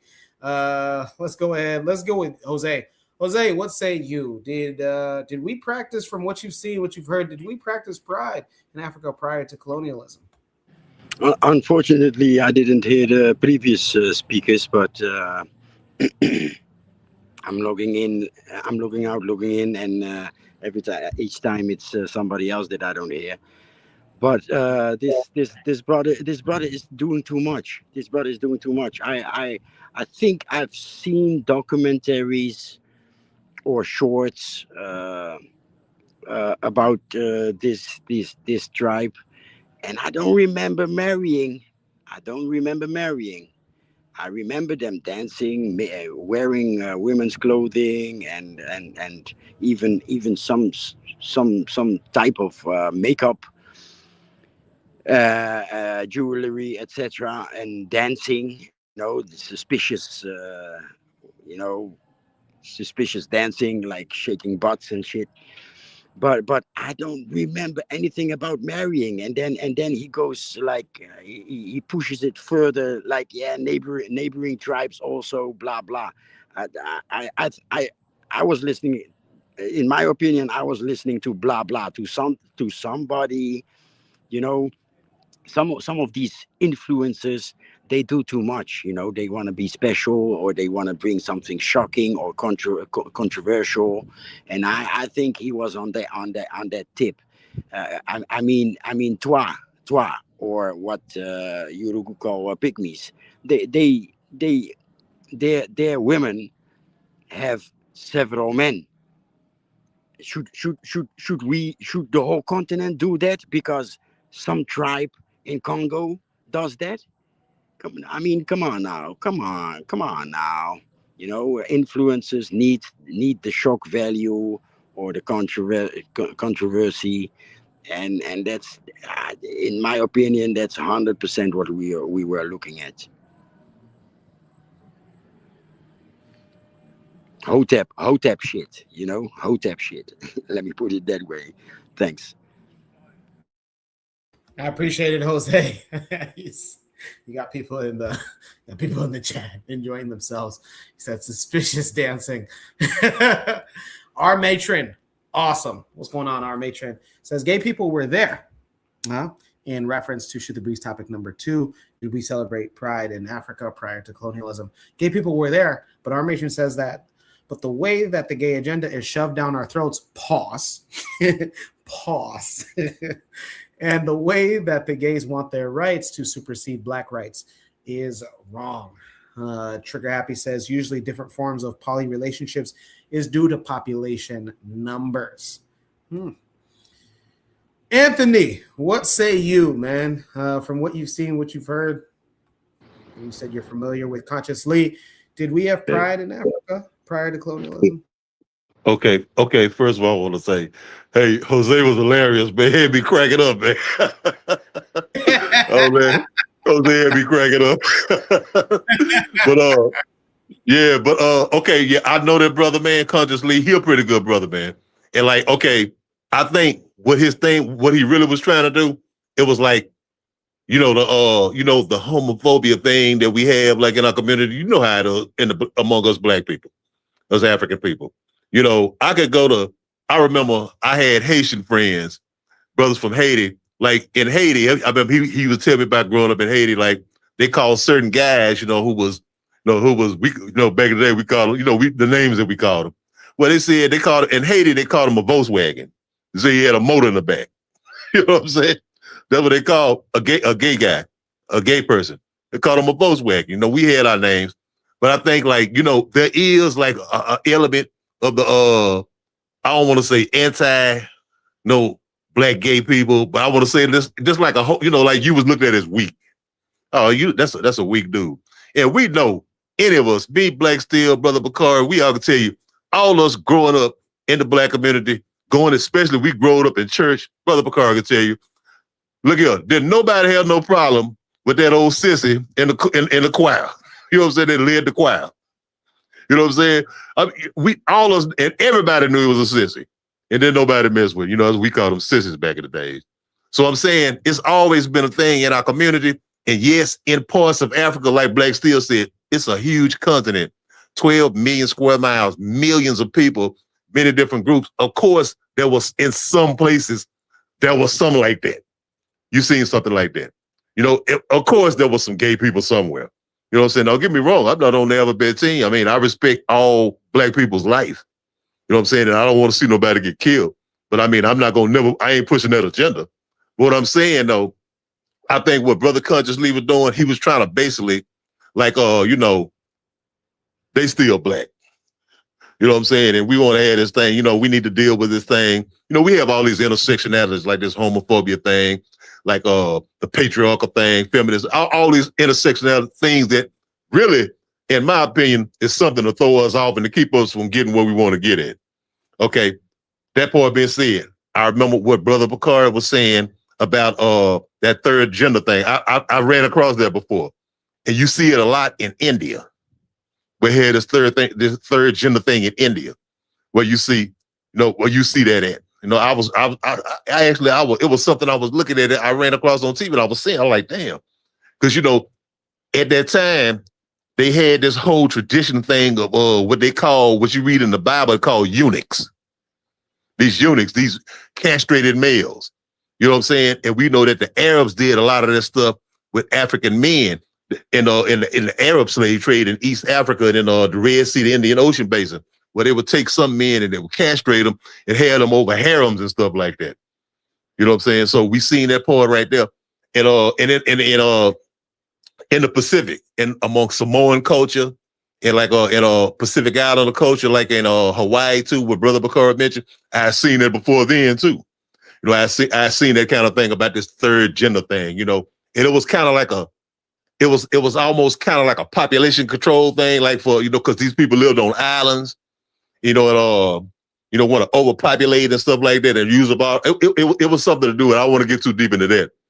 But like, yes, in certain parts of Africa, but I think also that a lot of people, especially these European anthropologists and scholars, and then some of our people who look at some of our African cultures in different places, and if you look up at stuff, you can find it. Well, some of us look at things and say, oh, see there, that was the gay, that was homosexual and all this old shit here. You know what I'm saying? And they misinterpret things because in West Africa, you had a nomadic people known as the Wadabe people. The Wadabe people. Jagadera, I don't know if you heard of the Wadabe people. They're nomadic people. They're a branch of the Fulani. What you know about them? Yeah, beautiful black people, man. Beautiful black people in you're part of the Fulani people, those groups, in the Sahel region. Now, one thing about the Wadabe people, like when the women, and you see the Wadabe women are so beautiful. But I'm saying, when they have their marriage ceremony, when they getting ready, when it's time for Wadabe women to get ready to get married, and they want to choose a male partner, you know what I'm saying, choose a husband. One thing that they do, they have a ceremony. It's almost like a beauty pageant where the men dress up like women. They put on makeup and all of this stuff.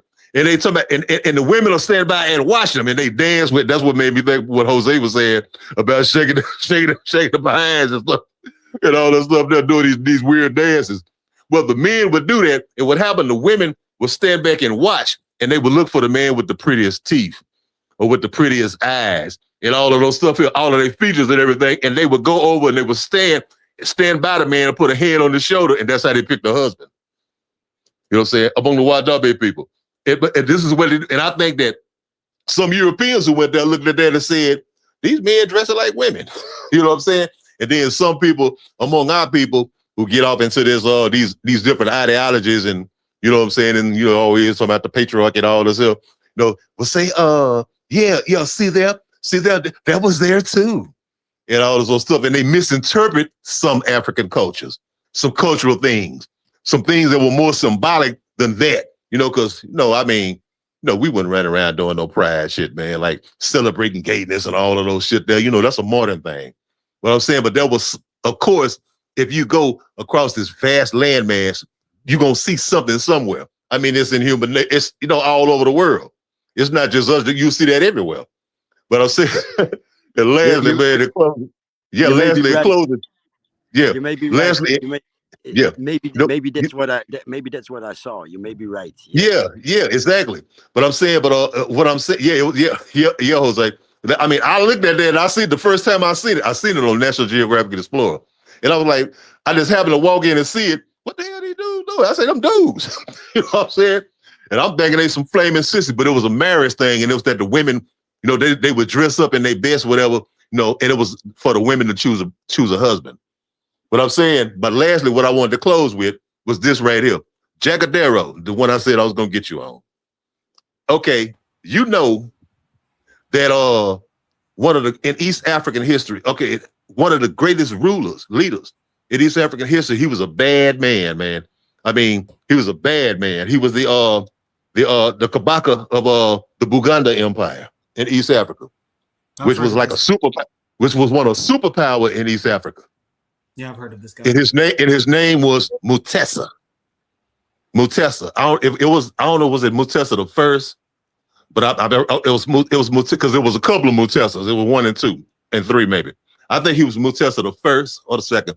But he was basically the man who laid like the foundations. He was the builder of the Buganda Empire in East Africa. Buganda was a foremost military, a great kingdom, an empire in East Africa, even in the 19th century. The mid to late 19th century. Okay.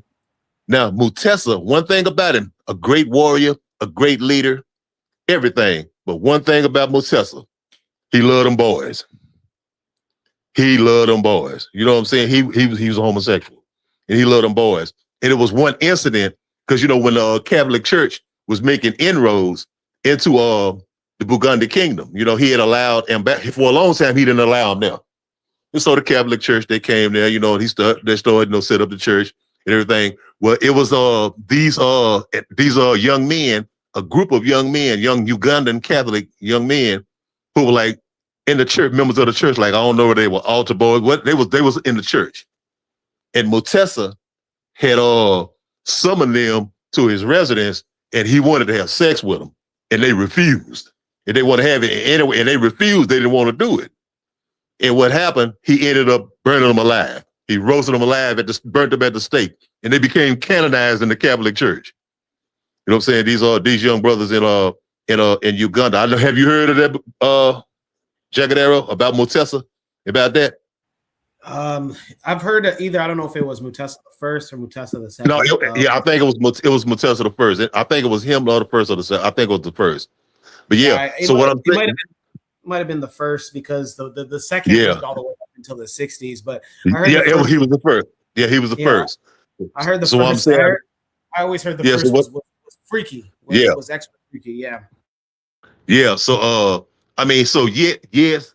It happened. I mean, it occurred in certain, in some parts. I mean, this wasn't like a color. We didn't see that everywhere. But of course, like being with human beings, you know what I'm saying? Stuff like that happens sometimes. And you have somebody who got a sick mind. So who got a mind like that, who do stuff like that. But it's not indicative of all African people and everything. But it just happened there. Of course, somewhere you had some funny people. Everywhere we go, man, you got some funny people who we call funny people. You know what I'm saying? So, I lamb up ship right there. But yeah, no, we didn't celebrate Pride over there. We wasn't going around, flying them old funny color flags and nothing like that. But I'm saying, but of course, you would every now and then, you will see some stuff like that happen. I land my plane right there. I appreciate it, Anthony, in the chat. Jose, you still have people laughing. Trigger Happy says so many different behaviors and whatnot speaks to that. Yeah, again, Africa is not necessarily quote unquote a monolith. So, and in over 2,000 square kilometers of land, that's a lot of people. That's a lot of activities that can be going on. Trigger Happy says sometimes, let me see if I can get this. Sometimes they confuse pedestry too as the same when that could be a product of the Ma'afa, meaning the beginning of the enslavement of Africans.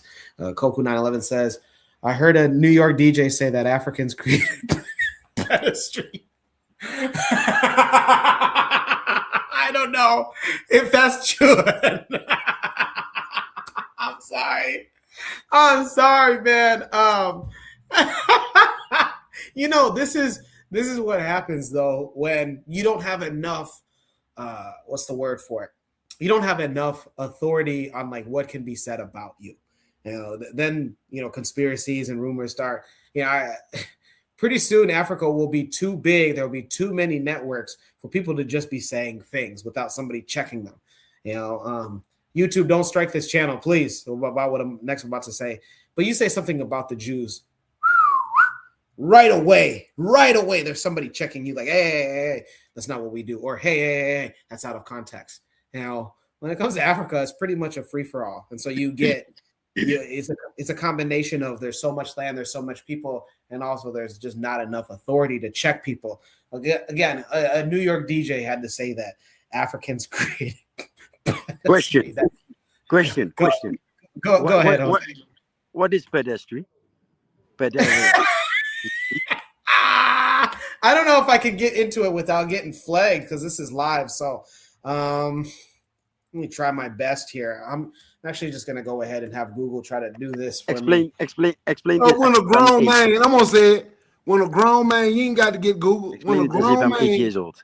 When a grown man messing with a little boy, one of those Greek gods used to come down every year. I can't remember his name. Every year we get the most beautiful little boy. Oh, that's what it is. We can't. That's what it is. We can't be scared of these folks. People can say the N word with impunity, and we scared to just say what pedestry. However the hell you say that word is. That's what it is. And I hope I don't get to, but that's what it is. It's not, Brother Bakari. It's not. I'm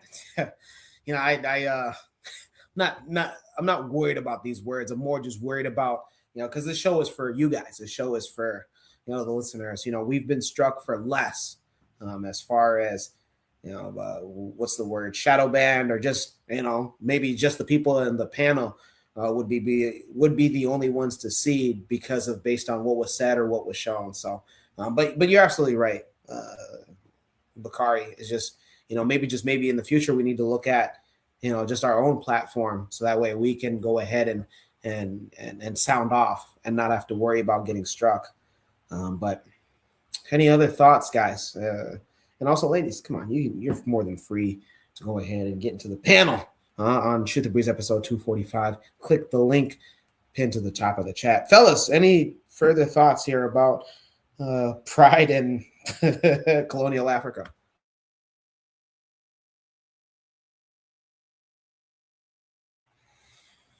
If not, it's really interesting, huh? Like the word pride, at one point, just like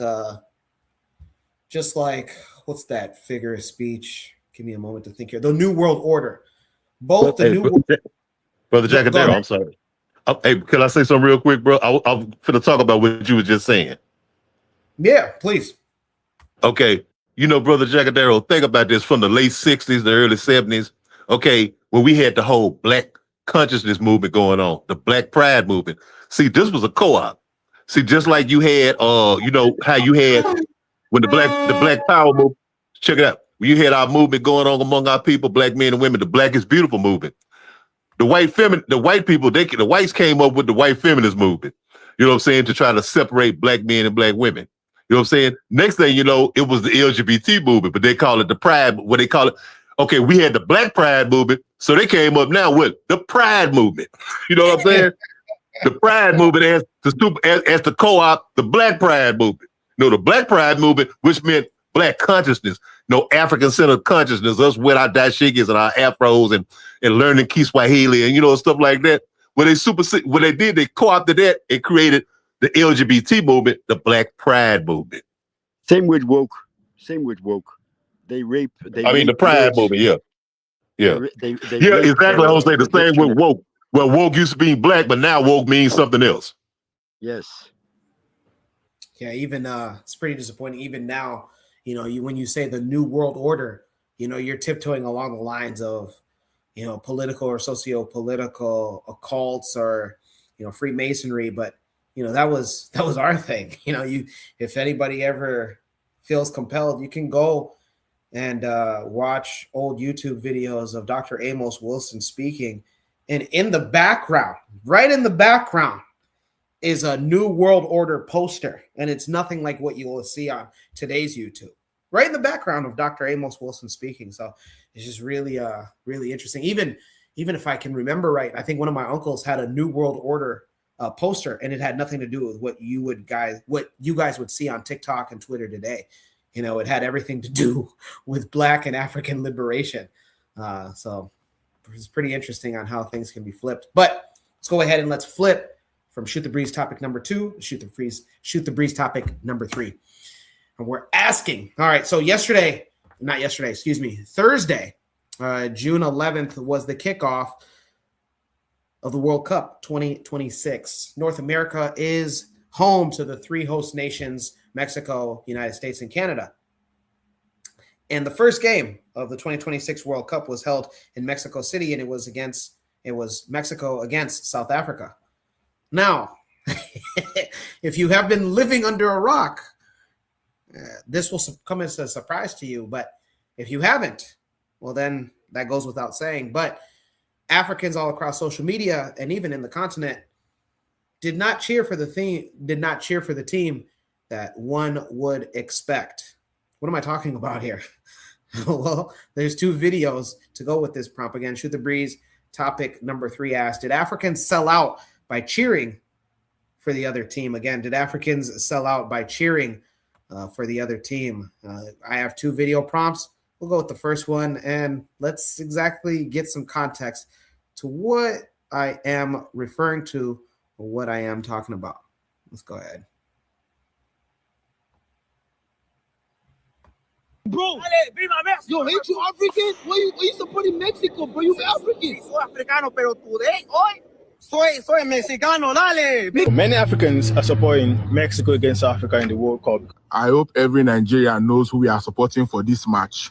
Welcome, Mexico! Somos Mexico!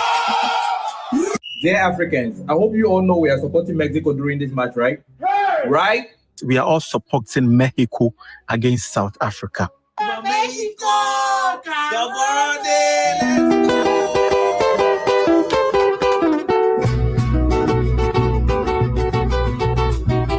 Soy un hombre muy honrado que me gusta lo mejor.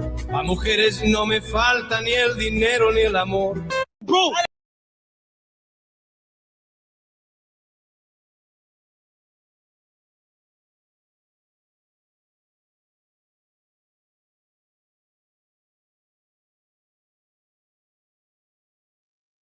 Mexico! Mexico!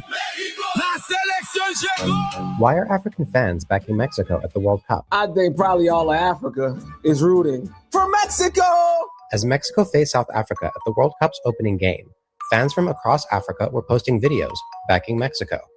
Mexico won 2-0. South Africa is one of 10 African teams playing at the World Cup, but the country is facing a surge in xenophobic protests and vigilante violence targeting migrants from countries like Nigeria and Zimbabwe. The violence is fueled by false claims blaming immigrants for unemployment, crime, and strained services. Anti-migrant groups have set a June 30 deadline for undocumented immigrants to leave the country. Ghana, Malawi, Zimbabwe, and Nigeria have already evacuated hundreds of people fleeing xenophobic attacks. While South Africa still has some support from African fans, for many, the World Cup is an opportunity to take a stand against xenophobia targeting other Africans.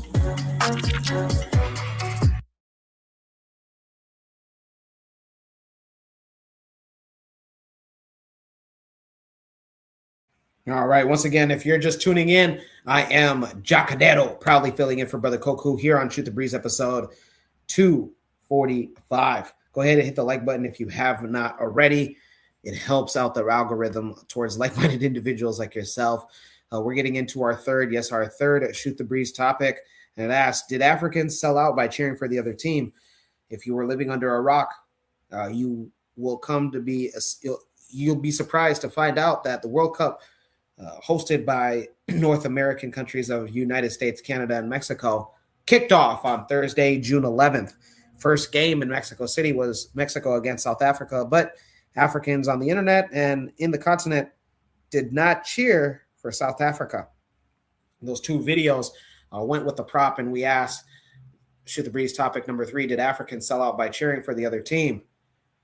Jose, our Spanish-speaking brother, did Africans sell out by cheering for the other team based on what you've seen, heard, and also what you were aware of? Maybe you were aware or were not aware prior to June 11th.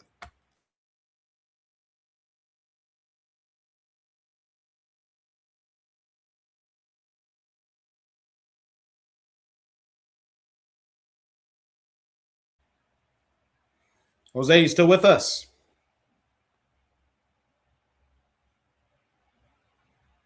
All right. Let me know in the private chat, Jose, if you're having issues. Brother Bakari, from what you've seen, what you've heard, and all the details of 2026, did Africans sell out by cheering for the other team?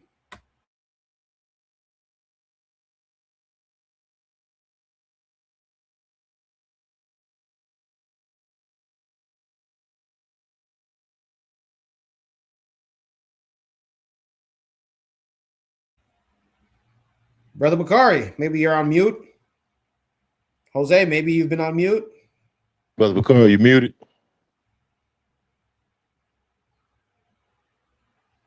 Maybe you stepped out. Anthony, Brother Bakari, Jose, if you can hear me, just let me know in the private chat if you guys are still on or having issues. But Anthony, what say you based on what you've seen, what you've heard, and what you know about South Africa and all the controversy this 2026 and years prior? Did Africans sell out by cheering for Mexico instead of South Africa on Thursday, June 11th? Okay. All right. All right. Now check me out, Jackadero. I'm gonna talk like an African, man. I'm gonna talk like a African, an old school African from the continent, pre-colonial. Hey, pre-colonial. You know, I'm gonna do like our ancestors did. I said one thing, but I was meaning two things. Please do. You know what I'm saying? I was saying two things in one. You know, I mean, you know how our ancestors used to do when they met with those colonizers. Okay. All right. On the one hand, yes, they were selling out. On the one hand, but we have to preface it. We know why they were doing it. We know why many Africans were cheering for Mexico as opposed to the South African team. Okay, we understand because of the Afrophobia that's going on in South Africa. You know, we understand that part right there. That was the reason. But see, this is why I say this is our lack of political education. Our lack of education. You know what I'm saying? Our lack of real Pan-Africanism. You know what I'm saying? See, a lot Pan-Africanism today, it doesn't mean what it once meant or what it was originally intended to mean. Okay, this is what I'm gonna say, Jackadero. They were wrong for cheering for Mexico. Okay, over South Africa. Because you know what? The South African soccer team, which was a bunch of brothers, that soccer team is not the one who was doing that bullshit that you're seeing going on the ground in South Africa. You know what I'm saying? When they went out there, they weren't representing, the xenophobia or Afrophobia or whatever. They was representing the continent of Africa. They were representing us as black people, as African people. You know what I'm saying? And like I said, we understand why people, felt the way they feel because of what's going on. But see, this just shows a lack of our solidarity. Now, just think about this here. Do you think because, say, one European country had did something to immigrants or something like whatever, were doing something to immigrants or whatever, that all Europeans gonna go against them? You know what I'm saying? In an international scene. You know what I'm saying? No, what white folks do is what? They rally around each other. That's what they do. And that's our problem. We don't rally around each other. You know what I'm saying? We bring up tribalism and ethnic tensions and national border, these colonized borders that these white folks created. Well, I'm a South African, you know what I'm saying? And you a Zimbabwean or a Zambian or a Mozambican and all that. And we dwell on it. We get on that type of shit right there. You know what I'm saying? Well, here we go on the world stage. On the world stage. You know what I'm saying? Representing our continent. Because see, we don't look at each other as each other. That's why I say, Jackadero, remember last week, not last week, but the week before last, when we talked. And we talked about the African identity thing. And remember, you said, well, me as an African. And what I said, Jackadero, I'm an African too. You know what I'm saying? I'm an African. Black still an African. Whoever else was on the panel, Kofi, we all Africans. And see, what I'm saying is we don't look at each other today as Africans. You know what I'm saying? The South African look at, hey, these other, hey, you're not an African. I mean, yeah, you are African, but you ain't the kind of African I am. You know what I'm saying? I'm a South African. We recognize these borders that these Europeans drawed up instead of looking at ourselves as a unified people, as a united people. You know what I'm saying? Even if it's not united politically, you know what I'm saying? Geographically, I mean, united as a people, as culturally, you know what I'm saying? As African people, as black people, representing where we from. Our heritage, our ancestry. You know what Dr. Kwame said and Nkrumah said. So I'm saying to go and cheer against an African nation in favor of Mexico. In Mexico, a nation with a history of discrimination and racism against African people. You know what I'm saying? Mexico don't treat their own black people good. You know what I'm saying? I mean, we can't get out of our way with all of this with this ethnic thing, with this tribal thing. You know what I'm saying? I say tribal. I know that's a European but you know what I mean, Jackadero. We can't get past this bullshit. Well, I ain't gonna root for them. You know what I'm saying? I ain't gonna root for them. Well, what's gonna happen when? Okay, well, you gonna cheer for the Israelis or the Americans or whatever if they come to South Africa and try to take over and straighten it out for you? You know what I'm saying? We gonna cheer for the Israelis and Americans when they invade Africa, when they invade South Africa, or whatever, Paul. We gonna cheer for them when they invade Somalia and they invade Sudan or whatever. We gonna cheer. We gonna stand on the sideline and cheer for these foreigners invading our people, our land, not knowing that your black ass is next. You know what I'm saying? We gotta get paid. We gotta develop politically. We gotta mature politically, man, and get past the small stuff. Okay, yeah, black people. No, the government, this sham puppet government in South Africa, this weak paper tiger government in South Africa, standing by and letting bullshit happen that don't supposed to happen. But that's not for us to lay there and just say, okay, well, they not part of Africa no more. They ain't African people no more. No, we disown them because of what they doing right there. You know what I'm saying? We can't do that, man. We can't do that. I mean, like I said, I know we understand the sentiment behind that, but we got to look at it another way, man. 'Cause white folks don't do that. You know why? That's why they got us in a stranglehold now, because they don't do that. They come together. They have differences, but they come together to keep a stranglehold on our black ass. And we too politically immature to say, hold on, fuck that, man. Let's put our differences aside and get together. We fighting together. You know what I'm saying? But hey, if somebody come to Jagadero and they threaten Jagadero and I'm standing right there, guess what? Me and Jagadero could have just had a fight last week. You know what I'm saying? I could have did something to him. He could have did something to me. But guess what? When this other motherfucker come up and threaten Jagadero, I'm going to bust that other motherfucker in the mouth. You don't put your hands on my brother. We got to be together, man. Woo! Man, I appreciate you, Anthony. Man, yeah, a lot to dive in and think about. Is this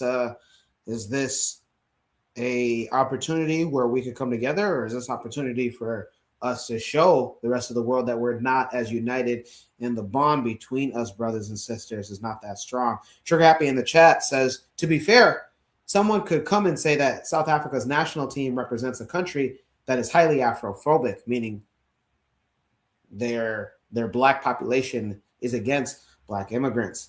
Lord of Slaughter says that I think South Africa is unknowingly helping the recolonization process. That's a big message. Trigger Happy says that, yeah, there are many instances of Afrophobia in Mexico too, but like I said, in my opinion, I get why many African nationals rejected South Africa. Trigger Happy also adds, on a grander scheme, this is horrible because it's ostracizing South Africa for Zionist agenda and the re-apartheid, but South Africa on the ground don't seem to realize that.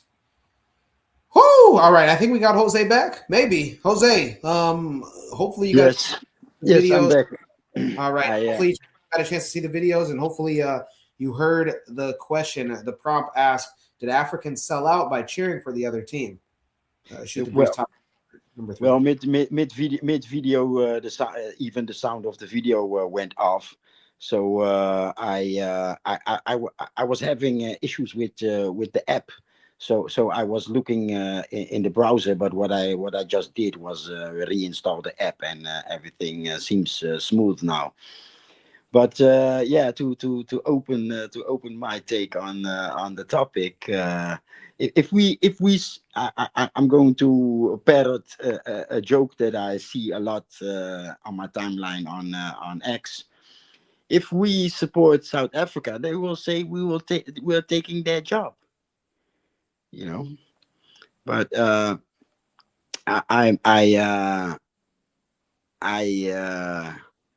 I didn't watch the game, but my sentiments, it was not like I was for Mexico. I had my laughs on some videos that I saw on X, but I didn't go for Mexico. Maybe here and there I joked some like what is your some people were asking what is your Mexican name today, and my answer is of course you see my name, so my answer is of course I'm a stick to my Cape Verdean name, but I'm sorry, I didn't feel like supporting South Africa. I didn't support Mexico, but I didn't feel like supporting South Africa. I'm sorry, I literally, my feelings were missing. Like I don't want them to lose, but the enthusiasm, like there's 10 quote unquote African, because I don't count Morocco as African. I mean, there's a lot of them in the Netherlands, and they do not like us. They hate us, right? So yeah, today I was definitely for Brazil, and although I stuck to my Cape Verdean name, but I was definitely for Brazil, and it ended in a draw, is what you call it, one goal for each. But yeah, this South African thing is horrible, man. It's too much. I hear you, Anthony. I hear you, but I just can't. I can't move myself to yeah to cheer them on, or even watch the game. So if I don't watch the game, I'm not I'm not sponsoring, I'm not supporting who they play against. So I didn't watch the game uh, to avoid supporting Mexico. You understand what I'm feeling, what I'm saying? So I didn't want to support Mexico, but I just can't. I just can't get myself together to support South Africa, right? If they win, if they go through to the finals, or maybe even win the championship, and if they go through the finals, I'll probably feel some pride. If they win, it may be a different story. It may be a different story. I've seen some horrible videos, uh, but lately, yesterday and today, I also seen some videos of the shops being empty. So yeah, nobody is taking their jobs. It's just a bunch of dumbass motherfuckers, you know. And one more thing, I see similarities with FBA, and not completely, because in in South Africa it's violence and even murder, but I see similarities, and the similarity is, I think, Jim Crow, uh, a very long time uh, as uh, having to live like, let me pick the words, 3/5 of a man, right? So a couple of generations you've lived as 3/5 of a man. Your the language that you were in, the education, the media, everything told you you were nothing, right? And so you don't want to be that thing that is nothing. You don't want to be that thing that is just 3/5, or you don't want to be that thing that is low IQ, or like you've been breathing it as South African and as a Black American. And so you we are looking at the result. So we are looking at mental illness, like, you're African, but you're Afrophobic. It makes no sense. So I it's something psychology. Yeah, it's something that psychiatrists have to find a solution on, some type of therapy, or yeah, of course.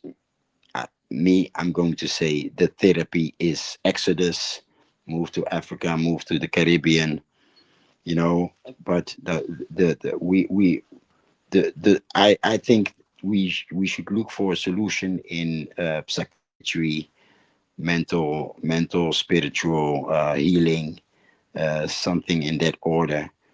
But yeah, we all know that some knuckleheads are going to need a kick in the butt, you know. So yeah, that's my take. I cannot support Mexico, but I can support. I'm having difficulties in supporting South Africa. That's my point. I appreciate it, Jose, and thank you. Thank you for your patience today. I know that you're probably telling us things. Thank you. For somebody, for those that don't get to see behind the scenes. Jose has been having issues being in a whole nother country, and he still continued to come back into the panel. So thank you, Jose. Thank you for your patience with us. In the chat, Lord of Slaughter says yes, FBA and Dudula. FBA being the Foundation of Black Americans for those that are not in the United States. And then the Dudula is one of the groups, because there's multiple groups that are anti-Black immigrants in South Africa, saying are very similar. And Israel is funding the Dudula with the Boers. If that is true, if that's true, I have no idea. Go ahead, Jose. Go ahead. Yes, I forgot to add that one too. There are people, definitely there are people working on it, because the center, the epicenter of Dudula is in Durban, right? And these white and colored, to use apartheid terms, these white and colored people, they want to separate from South Africa. They want to take the Cape, the Cape, the West Cape, or whatever they call it over there. And that's a port. So if the Suez Canal closes, all the ships have to go through there, right? So there's a lot of forces there.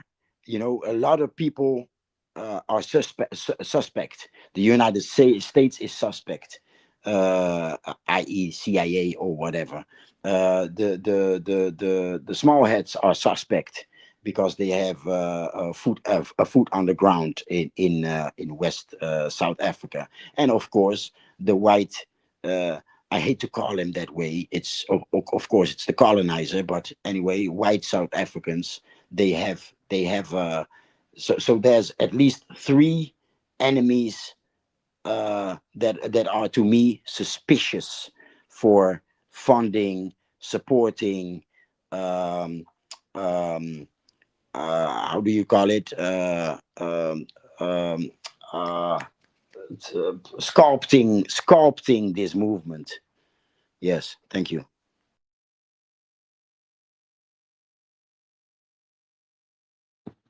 Yeah, Jose, just call them the Boers, Jose.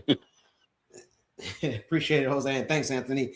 And if that's true, if they're being funded by Israel, that'd be ironic, just because of South Africa was the only country, let alone African country, that brought Israel to the ICC court. I think if it wasn't last year, then the year before that, for crimes of genocide against the Palestinian people. So it'd just be even more insane if that is the case. But again, this is 2026 without Pan-Africanism. A lot of things are in disarray.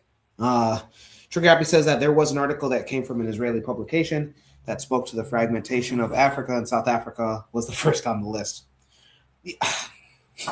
I got a lot to say about Israel, but I want it to be relevant. Again, we're talking about did Africans sell out by cheering for Mexico instead of South Africa for the first game in the 2026 FIFA World Cup on Thursday, June 11th. Lord Slaughter said, I actually encountered an American small hat using a fake profile and pretending to be from North Sudan. Brother Bakari, are you back? Do we still have you? Yeah, I'm here. I didn't even know you had called me. Sorry. Are you for a second? But are you familiar with the Shoot the Breeze topic number 3? Yeah, they selling out. Go ahead. But I understand that you're having problems, right? But look what this. I bet you they would never say the same thing, and even though they're not from here, but they come here and they love it so much. But look what this president, this guy, the lunatic in office now, have said about Nigeria and those other places. And I bet you'll never hear them say anything about these people. You know, brothers, sisters, whatever, you fight. But for me to turn and say, I'm going to pull from Mexico, it also shows our mindset. Like Anthony said, the lack of education that we actually have.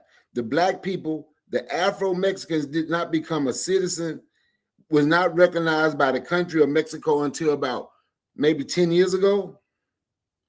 But they act like Mexico is so much better. But that also shows where not just lack of education, but where we are as a people, man. Everybody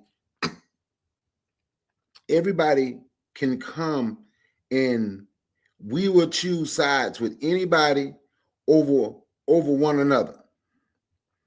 Brothers and sisters fight. The South Africans see themselves different, and I'll tell anybody in a heartbeat, what they're doing in South Africa is a bunch of bullshit. What they're doing to African people over there, I don't agree with that. But I damn sure ain't gonna turn around because I got into it with an African. I got into it with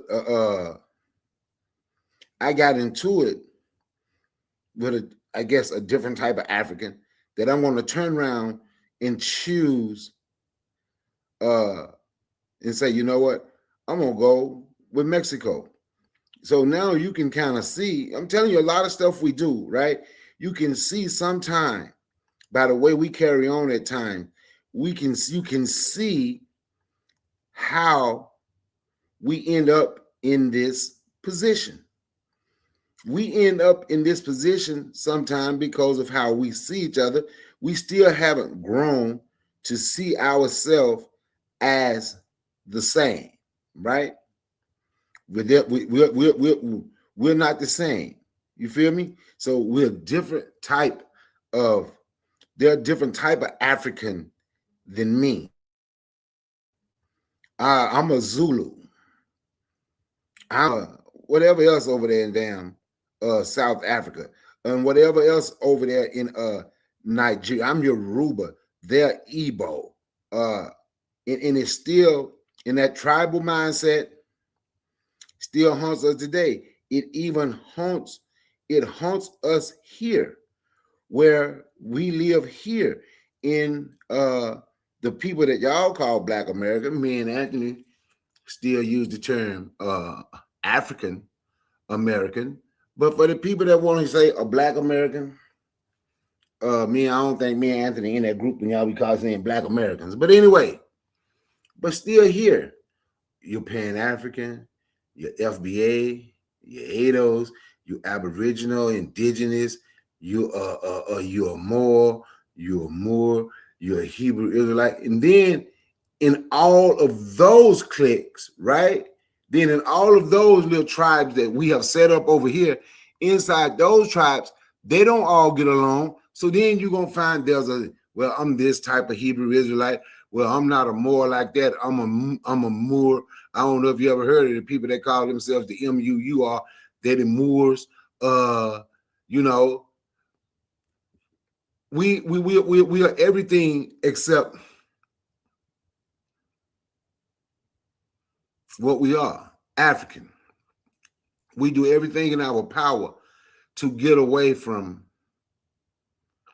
Africa. So am I going to pull against someone that say they're FBA and they going against a Mexican? Probably not, unless that FBA acts like Floyd Mayweather. And I still wouldn't pull against them. I just don't pull for them and just don't give a damn whether they win or lose. But for me to go out here and start talking about Viva Mexico,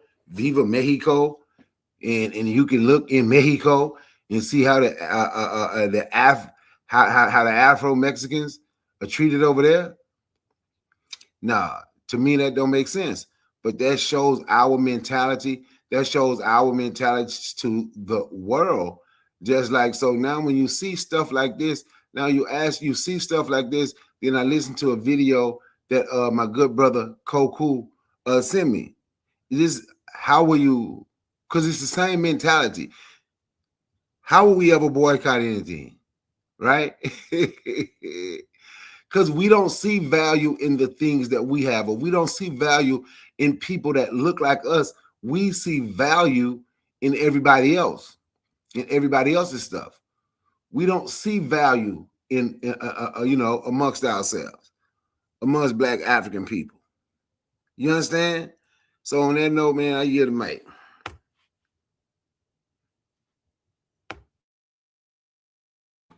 I appreciate it, Brother Bakari. In the chat, before we get into some thoughts, maybe Anthony has a thought. Laura Slaughter says, I'm African American. Black is just a color with no origin. Koku says that we have these people rage baiting us daily. Is it rage bait? This is an important question. Lord Slaughter says, Koku, yeah, his name was Rockaway Soldier. He was arguing with a Somali and saying Somalis weren't Kushites. His name gave it away. Lord Slaughter adds, Anthony, any thoughts on what Brother Bakari says, or maybe just the entire Shoot the Breeze topic number 3? Did Africans sell out by cheering for the other team on Thursday, June 11th, Mexico versus South Africa? Yeah, Jagadero. Yeah, I mean, great stuff from Brother Bakari, from Jose, from Jose, everybody. I'm sorry, Jose. I meant Jose, not Jose. But yeah, what I wanted to say is, yeah, I read about that. What Brother Jose was saying about how how the so-called colored people and the Boers want to secede in South Africa, create their own little thing. In the Cape, I think in the Western Cape, I think. And the mentality of our people down there, man, the colored people is crazy, man. I mean, it's really crazy. What I'm saying is exactly the same thing that Jose brought up about that FBA mentality and the South African mentality. What they have in common. And the people who done had their foot on their neck for the longest time, because hey, look here. I mean, that could be a subject for another story. But like I'm saying, for another day. But yeah, exactly. I mean, what did they both do? What the FBA do? What did these so-called Afrophobes and xenophobes, brothers and sisters in Tanzania and South Africa do? What? They hate other Black people. They hate Black immigrants. You know what I'm saying? I mean, it's just it's pathetic. It's a pathetic mentality. You know what I'm saying? But okay, I already had spoke about what I had to say. But my question was you, Jagadero. This is what I want to say. Remember, now check this out, and this relating to this topic right here. Remember, the last time we did the show, it was 2 weeks ago, 2 weeks ago, or whatever, when we did the show. And remember, Jagadero, I brought up the thing about the Kenyan Land and Freedom Army. You remember that, brother? Yes, sir. The KRA. Yeah. Okay. We was talking about that. And remember what you said. Remember, you had a conversation with your father about that. And what your daddy told you. He said, "Oh, you can cool you." You know what I'm saying? The topic was I know. I mean, Jagadero, check back. I know what the topic was. I remember the topic. I mean, I'm bringing it up for a reason. But what I'm saying, remember what Papa Jagadero did. What he said, "Oh, you Kikuyu." Well, are you Kikuyu? Okay, what I'm saying, you seeing yourself. I mean, Papa seeing himself as, yes, I'm an African, but I'm a different African. You know what I'm saying? Hey, I mean, I'm from my ethnic group, or whatever whatever Papa Jagadero was, and you from this group. You know what I'm saying, are you a Kikuyu? You know what I'm saying? And don't get me wrong, Jagadero. I'm not dissing Papa Jagadero. I mean, respect to him, everything. But what I'm saying, I'm trying to make an example. This is the same thing. You know what I'm saying? I'm a South African. I'm an African, but I'm not a Mozambican. I'm not a Zambian. I'm not a Zimbabwean. You know what I'm saying? I'm not from Botswana. I'm not from Swaziland, from Eswatini. I'm not from Lesotho. You know what I'm saying? So you immigrants coming to my country. You know what I'm saying? I'm an FBA. Well, you a Black immigrant from Haiti. I'm from Jamaica. I'm from Nigeria and Ghana. You know what I'm saying? You coming to my country. You over to take my job, to take my spot. You know what I'm saying? And I'm relating that to what Papa Jacadero said. No, and he probably wasn't saying it. No, that wasn't, we put it in context. What I'm saying, what he said, you ain't, or you a Kikuyu? You know what I'm saying? No, you one of us. We from our group right here. You ain't damn one of them. What, you want to copy over there? You want to do that here? You want to be one of them? You know what I'm saying? I'm saying this is the mindset. I mean, just going to the mindset of our people. Seeing each other as different. Like what we was talking about, what I was talking earlier. What we talked about a couple of weeks ago in the same conversation. When I said, Brother Jacadero, you are African. You say, I'm an African. I said, I'm an African too. You know what I'm saying? You hear what I'm saying, Jacadero? And don't get me wrong, it's a teachable moment for all of us. It ain't nothing against you. It ain't nothing against Papa Jacadero. No, I love y'all. You know what I'm saying? But I'm just saying, this is the mentality. No, that's what I'm trying to relate it now to how these brothers and sisters in Tanzania and South Africa thinking. Because we not seeing each other as the same. You know, I had the conversation with Bwana Hagaziki, my brother from the Bahamas. No, I used to tell him because he always called me a Black American. I said, man, I'm an African. And I asked, why is it so hard for you to say, call me an African? It's easy for me to call you one. You an African, brother. You an African from the Bahamas. You know what I'm saying? Jacadero, you an African from Kenya. I'm an African from Louisiana. Jose is an African from the continent. Brother Bakari is an African from Mississippi. You know what I'm saying? You see how easy it was for me to call you African? You know, I ain't got to turn around and say, I'm an African, what are you? Where you come from? What's your lineage from? You know what I'm saying? That's the mentality. I'm saying it goes to the mentality. That's what I'm trying to say. I land right there, brother. You know, and much love to you and Papa Jacadero. I appreciate it. Yeah, it was never taking offense. I brought that story up just to say, just to show the irony, because, for those that don't know, the conversation weeks ago was a shoot the breeze topic and asking, if braids, tattoos, and earrings from African men is African in origin, just because the modern day African youth now is scrutinized from his parents, especially from his father, or from the older male figure, saying that, either A, do you want to be American? Do you want to be a thug? Do you want to be a gangster? Do you want to be a drug dealer? Or do you just want to be a girl? And, when I had braids, not even tattoos or piercings, my father, then questioned me about it because he was not in favor of me having braids. And, I told him, hey, the Maasai, have braids. And then he asked me if I'm a Maasai. And it's part of a larger conversation of, Africans, pretty much we operate in an ethnocentric mindset, saying that whatever our parents are, that's what we are. And we don't step out of that. There's even been, African weddings where an African couple might be from one country, like let's say Ethiopia, and then they decide to wear Nigerian attire for their wedding. And in the comments, sometimes people from Ethiopia will say, why didn't you wear Ethiopian clothing? Why are you wearing Nigerian clothing? In the chat, Trighappy says, I even think African descent is too safe of a term. I like that. Laura Slaughter says, exactly, we're Africans. And this is a Pan-African, show. This is a Pan-African network. So I'm liking what I'm saying. Goku says, I'm wondering that to Lord of Slaughter, saying that the Zulu king hasn't made a statement yet about the xenophobic atmosphere in South Africa.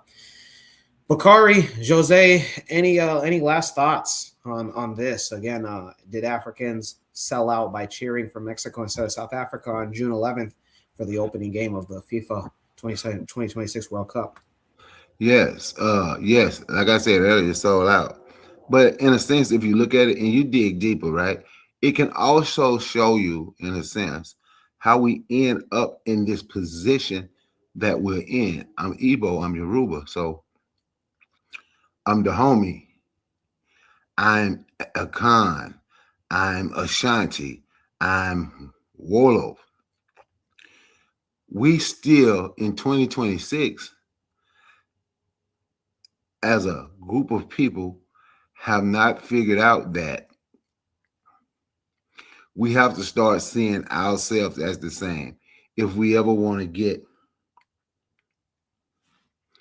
from under this oppression, get people knee and foot off your neck, you know, to get the whites and the Arabs off your neck. But then there's another thing that I see is like everybody can get a pass for how they treat African people, black people, everybody except a black person don't get a pass. Whatever the black person has done is going to forever be held against you, right? But what other people do, they can get a pass.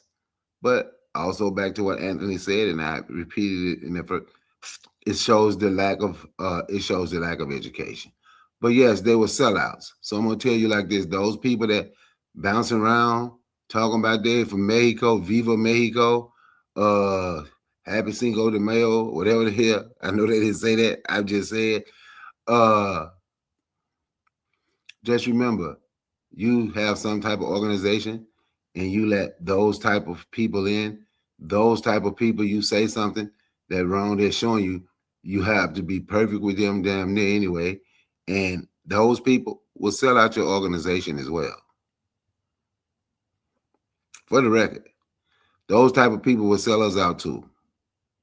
Just like FBA will sell us out. Those people will sell us out as well. That's just my take on it.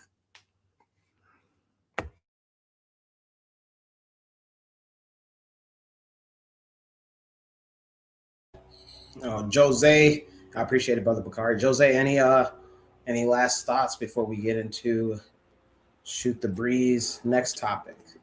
No, next topic. Hey, Jackadero, I'm gonna step away, but I'm gonna be listening. I'm gonna step up. I'm gonna try to come back by time to get a shout out, but I got to step away for a second. Yes, sir. This topic actually hurts. So yeah, let's get on to the next one. All right. We'll try to get to 5. I don't know if we're gonna have time for 5, but we'll try to get to 5. The topic number 5 will be a lot more. What do they say? It's a good feeling, good vibes. But Shoot the Breeze topic number 4 might also be a tough one as well. We got to do it. We're going to do it again. I'm Jacadero, proudly filling in for Brother Koku on Shoot the Breeze episode 245 on the Better Medicine podcast. Hit the like button if you haven't already. Shoot the Breeze topic number 4 asks, is this hating or rules are rules? Again, Shoot the Breeze topic number 4 asks, is this hating or rules on rules? Again, we were just on the FIFA World Cup football, or Kandaka. Kandaka, I believe, is how Anthony would want it pronounced. I'm not sure on the pronunciation, but you guys know the game. Played with a ball that's usually black and white, 11 players on each team on each field. Well, the FIFA World Cup kicked off on Thursday, June 11, 2026. 10 African countries qualified this year, and some African satellite countries also qualified for the first time in over 50 plus years, Congo being one of them, and Haiti also being one of them. Well, Haiti qualified, and Haiti, or Haiti, submitted their jersey.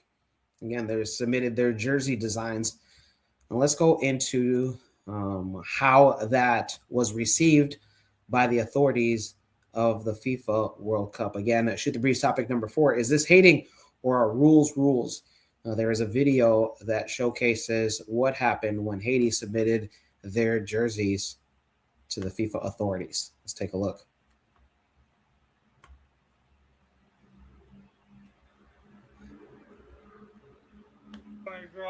I'm not even oh my god. I'm not even Haitian, and this just pissed me off so bad. FIFA has rejected Haiti's World Cup jersey, saying it's too political. So for the Haitian 2026 World Cup jersey, they have a symbol in the corner representing the Haitian Revolution and the fight for independence, with an image of a man holding up the flag representing their freedom. Mind you, this is their history. The FIFA World Cup is saying it's too political.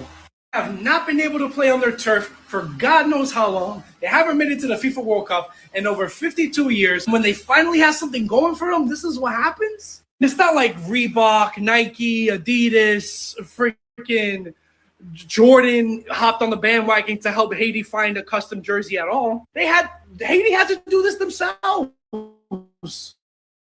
So the fact that they finally have something for themselves, it's a problem. This is what makes me laugh when they say it's too political. Because when they celebrate their independence, it's too political. But wait, aren't we having the 4th of July coming up? USA Independence Day? What does that mean? It means that there are probably 9 times out of 10, you're going to see people dressed as Abraham Lincoln, George Washington, Uncle Sam in the stands, cheering and representing USA, USA, USA. USA got their independence from the United Kingdom. And if I remember correctly, England is participating in the World Cup. That's not political at all? Oh, so it's only political when it's Haitian. Got it. Ever since the whole announcement of the travel ban for the Haitian tourists, it's just been miss after miss after miss. My Haitian peoples, yo, like, I'm so sorry, yo. I am very upset for y'all. I just feel like this just goes to show that the world is always against y'all. And I don't want it to feel like that because as a Puerto Rican man, like I love y'all and I'm rooting for y'all.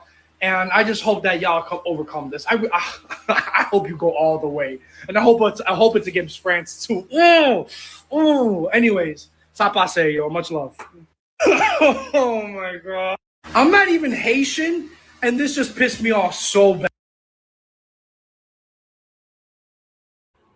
Once again, if you are just tuning in, I'm Brother Jacadero, proudly filling in for Brother Koku here on Shoot the Breeze episode 245 on the Bitter Medicine podcast. Hit the like button. Also, we have a Discord. Again, that purple app, Discord for Android and Apple. If you want to be involved in the conversations outside of Saturday nights, 25 hours a day, 8 days a week, not 24/7, no, 25 days, 25 hours a day, 8 days a week. Download the app, the Bitter Medicine podcast. You can be with like-minded individuals. Shoot the Breeze topic number 4 asks, is this hating or are rules rules? You guys get the point here. Before we get into our panelists' thoughts, Trigger Happy says Haiti is playing right now. Yes, they are. And they're playing Scotland and they're down 1-0. Again, they're playing Scotland. So if you want to have the game on in the background, you can catch that wherever it is being showed. Lord of Slaughter says that they did this in the Olympics too to Haiti, as far as rejecting their uniform idea. Lord of Slaughter says that they didn't like Haiti's uniforms in the Winter Olympics. Look it up. I might just do that. In the meantime, Jose, from what you've seen, what you've heard, is this hating or are rules? This is hating. This is hating. I actually thought it was the United States that forbid it, but of course it's FIFA that is the organizer, and it's hating. It's hating. It's and I must add, and it has a little link to the previous topic. One of the Caribbean islands, one of the Dutch Caribs, is also in, and they are the smallest country ever to take part. But they used to be united, and we used to say the Dutch Antilles. But if you say that now in the Netherlands, they say no, I'm Aruba. No, I'm Curaçao. No, I'm so it are. Officially, it's called the provinces, the Dutch provinces in the outskirts, but they are internationally they are counted as separate countries now. So they wanted to be separate of each other, but not of the Netherlands. I just wanted to let that. I just wanted to throw that in the group. But yes, next to Haiti, it's also Curaçao, I believe, that's playing in the cup. But no, this is hating. This is clearly hating. I mean, everybody white seems to feel the need to bash and to kick down on Haiti. Maybe because they know the history, but certainly because the hard work that the United States have been doing in their media and the image that they have created about Haiti. So no, it's 100% hate in my opinion. Thank you. I appreciate it. I appreciate it, Jose. In the chat, Nikoku 911 gives us an update. Haiti is down 0 goals to 1 goal against Scotland. Lord of Slaughter says, yes, Haiti's uniforms were rejected in the Olympics. Actually, I have some insight. Yes, Haiti's Winter Olympic uniforms required last-minute alterations after the International Olympic Committee deemed the design violated rules prohibiting political, religious, or racial propaganda. The delegation's uniform featured an illustration of Toussaint Louverture, the leader of the Haitian Revolution, riding into battle. Because Olympic guidelines restrict the use of political figures and symbolism, and the International Olympic Committee forced a redesign. The Italian Haitian designer, Miss Stella Jean, bypassed the rejection by painting over the revolutionary leader's face, leaving only the image of the horse and tropical foliage visible on the final attire. This incident sparked further controversy when FIFA also rejected Haiti's initial World Cup jersey for similar reasons. Sheesh. Yeah, Lord of Slaughter says that yes, Toussaint was supposed to be on the horse in the Olympic attire for Team Haiti, and then Trigger Happy says that yep, Curacao agreeing with Jose. Anthony, from what you've heard, what you've seen, is this hating, or are rules reference to FIFA World Cup rejecting Haiti's initial jerseys design? Okay. Yeah, it's absolute hate. Hey, I want to just for a minute, Jack. Though, please, could I ask Jose one thing real quick? You have the floor. Okay, all right. It's ironic Jose brought up Curacao. Jose, I was just me and another brother just having a discussion about Tula just a couple of days ago. We were talking about Tula. It talking about the rebellion of the Africans in Curacao. We were talking about Tula this other day. Tula, yeah. Tula is like their net yeah. Yeah, it was ironic that you said that. And I wanted to ask you briefly, quickly, Jose, do you speak any Papiamento?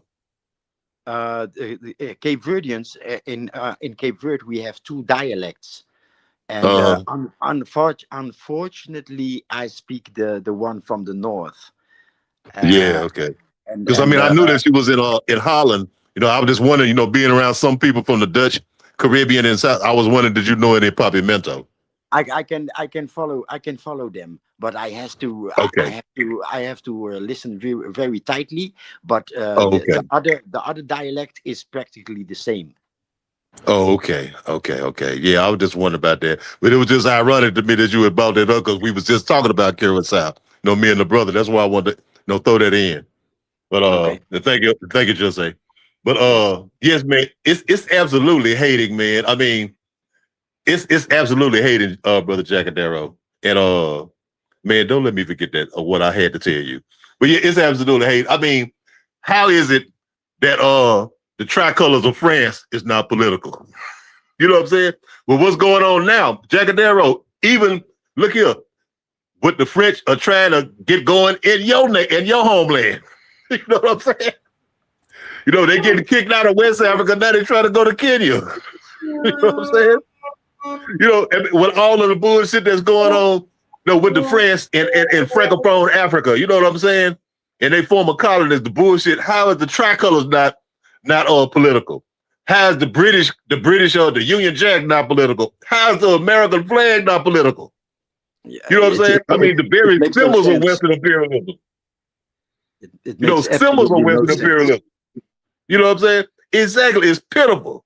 You know what I'm saying? And to do some stuff like that. But you know what this goes to? This goes to something like what we've heard many brothers and sisters on this panel say. You know what I'm saying? Hell, you see Brother Bakari say it all the time. All of us. This what this goes to. Okay, Jacadero. if Jacadero has an organization and I join Jacadero's organization, Jacadero has some rules in his organization, rules of conduct or whatever. And if I want to be a part of Jacadero's organization, you know what I'm saying? I'm thinking, we ain't talking about on a black conscious level. I'm just talking about on a superficial level. Well, guess what I got to do? I got to abide by the rules that Jacadero set down. You know what I'm saying? So when we have organizations like FIFA, if we have an organization like you have in American professional football. They have the NBA championship. They have the NFL championship. Okay, when they play at the end, right now on my TV, they got the San Antonio Spurs and the New York Knicks playing. They call it the World Championship. Ain't but one country playing, but they call it the world. You know what I'm saying? Major League Baseball played nowhere but the United States and Canada, but they call it the world.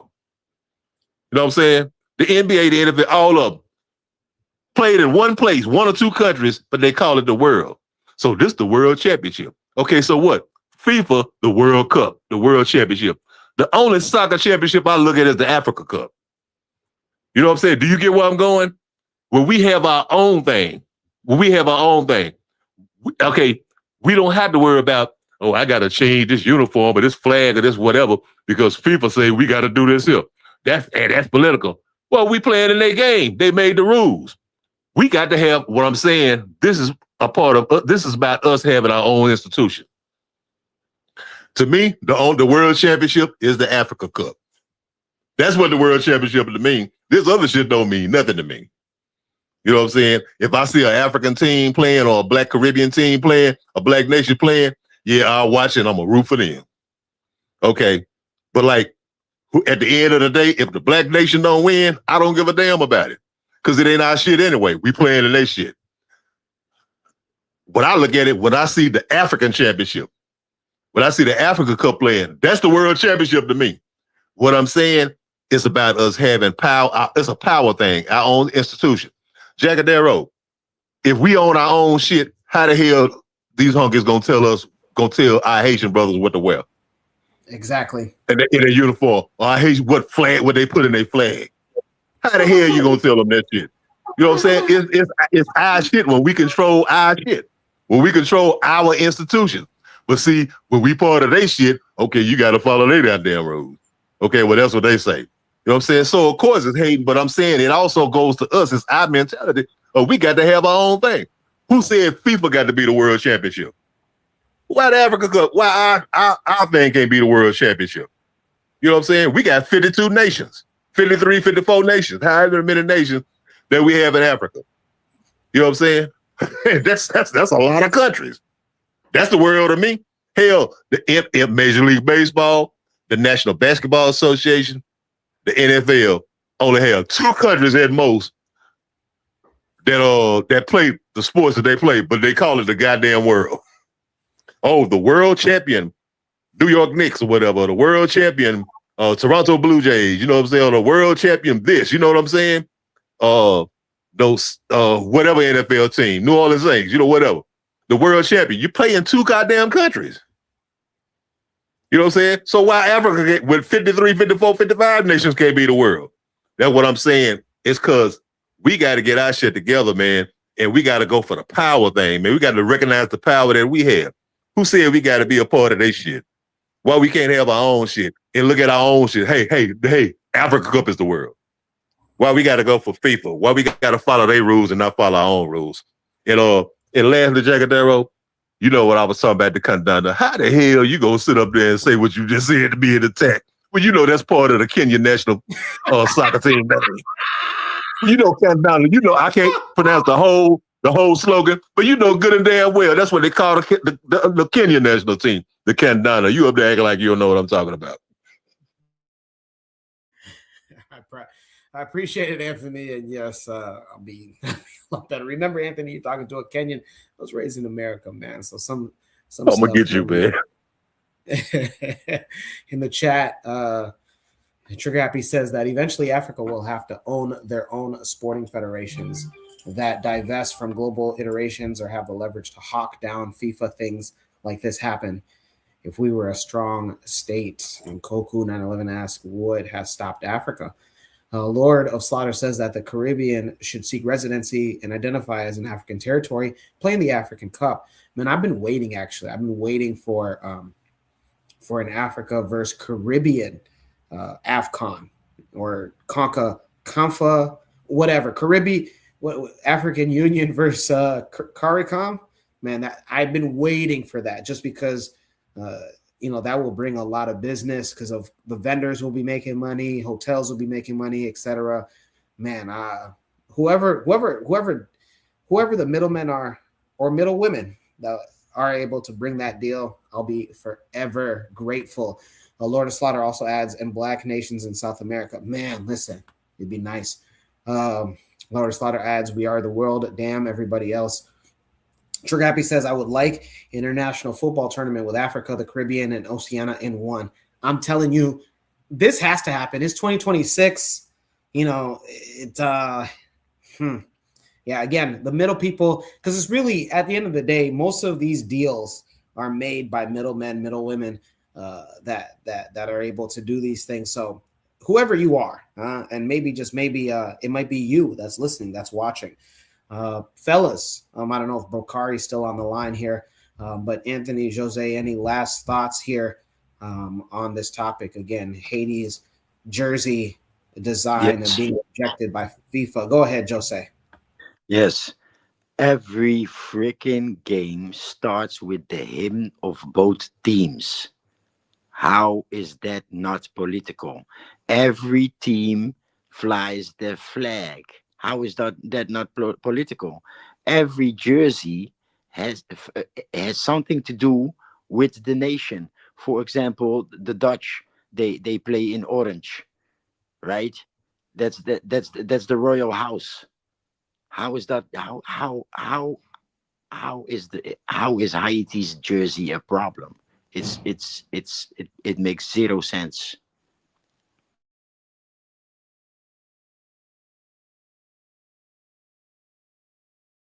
Yes, indeed. Yeah, it's they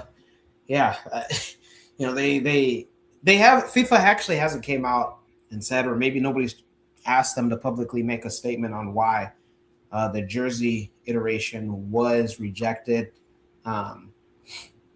It's pretty sad because at the end of the day, right, if it is in fact the gentleman that's holding the old Haitian flag towards the bottom of the jersey that you guys see on the screen that are able to watch it, if it is that, I'm trying to figure out on what exactly could that be interpreted as negative, because are they not an independent nation? Did they not free themselves? And also, who's going to pay attention to that? I'm saying as far as a football perspective, I love watching football, soccer, kandake. Anthony, please forgive me. Again, you're talking to a Kenyan that was raised in the United States. But I'm just watching the game. Sure, the jerseys are nice. I know that Congo is really popular now on social media because of their attire that they showed up to in the Houston hotel. But I'm just more worried about the actual gameplay. I could not care less, but the jersey is secondary, if anything. I'm not, and also the cameramen typically aren't focused on the jerseys. It's more of us, social media heads that are getting into the intricacies of things. But I could be wrong. Jose, Anthony, do you guys think that maybe not thinking too deep into this? Because I'm just like, why would FIFA even care about this? I think it was mentioned earlier, this is America's 250th anniversary of being freed from Britain. They're having a damn cage match in Washington, D.C. this 4th of July. Now, sure, that doesn't necessarily have anything to do with FIFA, but nonetheless, can people not be proud of being independent? When they show their new jersey, it's kind of like fashion. Oh yeah, okay, next. Next subject. The colors are to identify the 22 people from each other. To me, it's like, oh, okay, blue, white, okay, that's France. Orange, white, okay, the French are playing against the Dutch. It's not that you're gonna ask who designed it and why. It's nonsense. It's hate. It's hate. 100%. I agree 100%, man, Jackadero. It is like, you know what? If you just think, like I said, us as people who like watching the game, you know what I'm saying? Is I don't hate to use that word, but the fan, we don't give a damn about that. No, if we enthusiasts of the game, you know, I love watching African soccer, man. I love watching. You know, Senegal, one of my favorite teams. You know what I'm saying? I love watching. So I don't really care about that because, you know, I don't really too much look at the rest of it. But, you know, at the end of the day, we looking at the game. I think that this is also a part of, just to add on, is also as a part of, it's like a power thing, you know, especially with a nation like Haiti. You know what I'm saying? Knowing the historical, you know, context of Haiti, you know, and reminding you Haitians, yeah, you know, we still up here. We still right here. We still got our foot on your neck. You know, we gonna keep, you know, to remind you, no, you go change that shit. You know what I'm saying? You know, impeded on Haiti, on Haitian sovereignty and independence and freedom, you know, and their legacy of fighting, you know, for black people, for African people. You know what I'm saying? You know what I'm saying? I mean, I'm quite sure they'll do that to any African nation, but, you know, particularly, especially Haiti and Haitian people, you know, because we know you Haitians.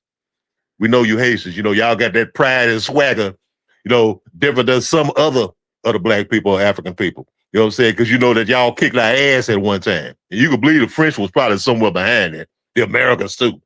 No, you got to change that shit. You know what I'm saying? Because, you know, it's really ridiculous when you think of it. But, you know, they so petty. You know, when it comes to that, as far as like, and then, you know, they always thinking on the power dynamic. Okay, well, whatever we could do. Even something small on this level of just a football game. No, let's go there and fuck with these Haitians. Yeah, y'all got to change that shit. You know what I'm saying? I mean, on any level, say we ain't gonna never take our foot off a Haitian net. You know what I'm saying? You know, like, I mean, you know, we had to think of it in that kind of way too. We as brothers and sisters who could see that.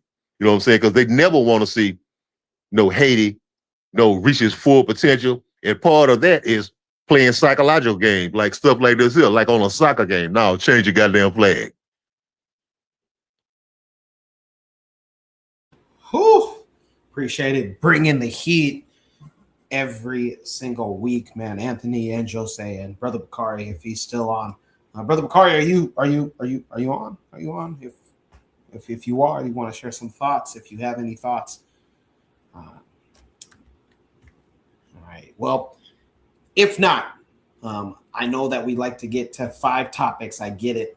Even me, I like to get to 5 topics. But unfortunately, we are out of time. It's on me. You guys can blame me. Blame me, please. I'm part of a large network that I'll get to here because we're about to get into shout outs.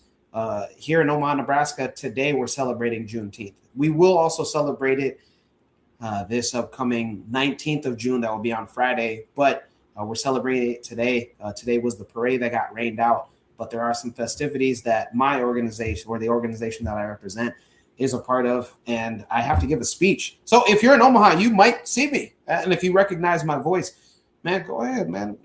Come on, let's build, let's connect. With that being said, again, I apologize. I know we try to get to 5 topics. It's on me, but it's only because Omaha today is celebrating Juneteenth. With that being said, I think it's about time, right? It's about time. It's about time, huh? Let's go ahead and let's get into. Oh, excuse me. Let's see here. Let's go ahead and let's get into the shout outs. This is the part of the show where even you in the chat, not just our panelists, you in the chat and you panelists could go ahead and give your shout outs on any person, people, places, or things that have been happening, whether it's recent or maybe you didn't get a chance to say it last week or the weeks prior. I understand. We do give 5 topics. Please just put the blame on me. This is all on me. I just got to get to my organization's celebration here. But in the meantime, Jose, what say you? What shout outs do you have for this week? Well, it's a little bit selfish, but my shout out goes to Curacao and Cape Verde Islands. I believe if Curacao didn't play it would have been yeah, thank you. I believe if Curaçao didn't play, it would have been the Cape Verde Islands that has would have been the smallest country to take part. But it's Curaçao. It's the smallest country. Population wise, population count wise, it's the smallest country that made it through. And probably everybody on the island knows the players personally, but that's how small the population is. And yeah, second is shout out to the Cape Verde Islands for making it thus far. And I believe it's not only Cape Verdeans that have high expectations. So yeah, I'm looking forward to it. They're starting against Spain, and Spain is a tough one. So that's it can build the character even if they lose, or it can break the character if they lose. So I'm a count on my blue sharks, because that's how the team is called, the blue sharks.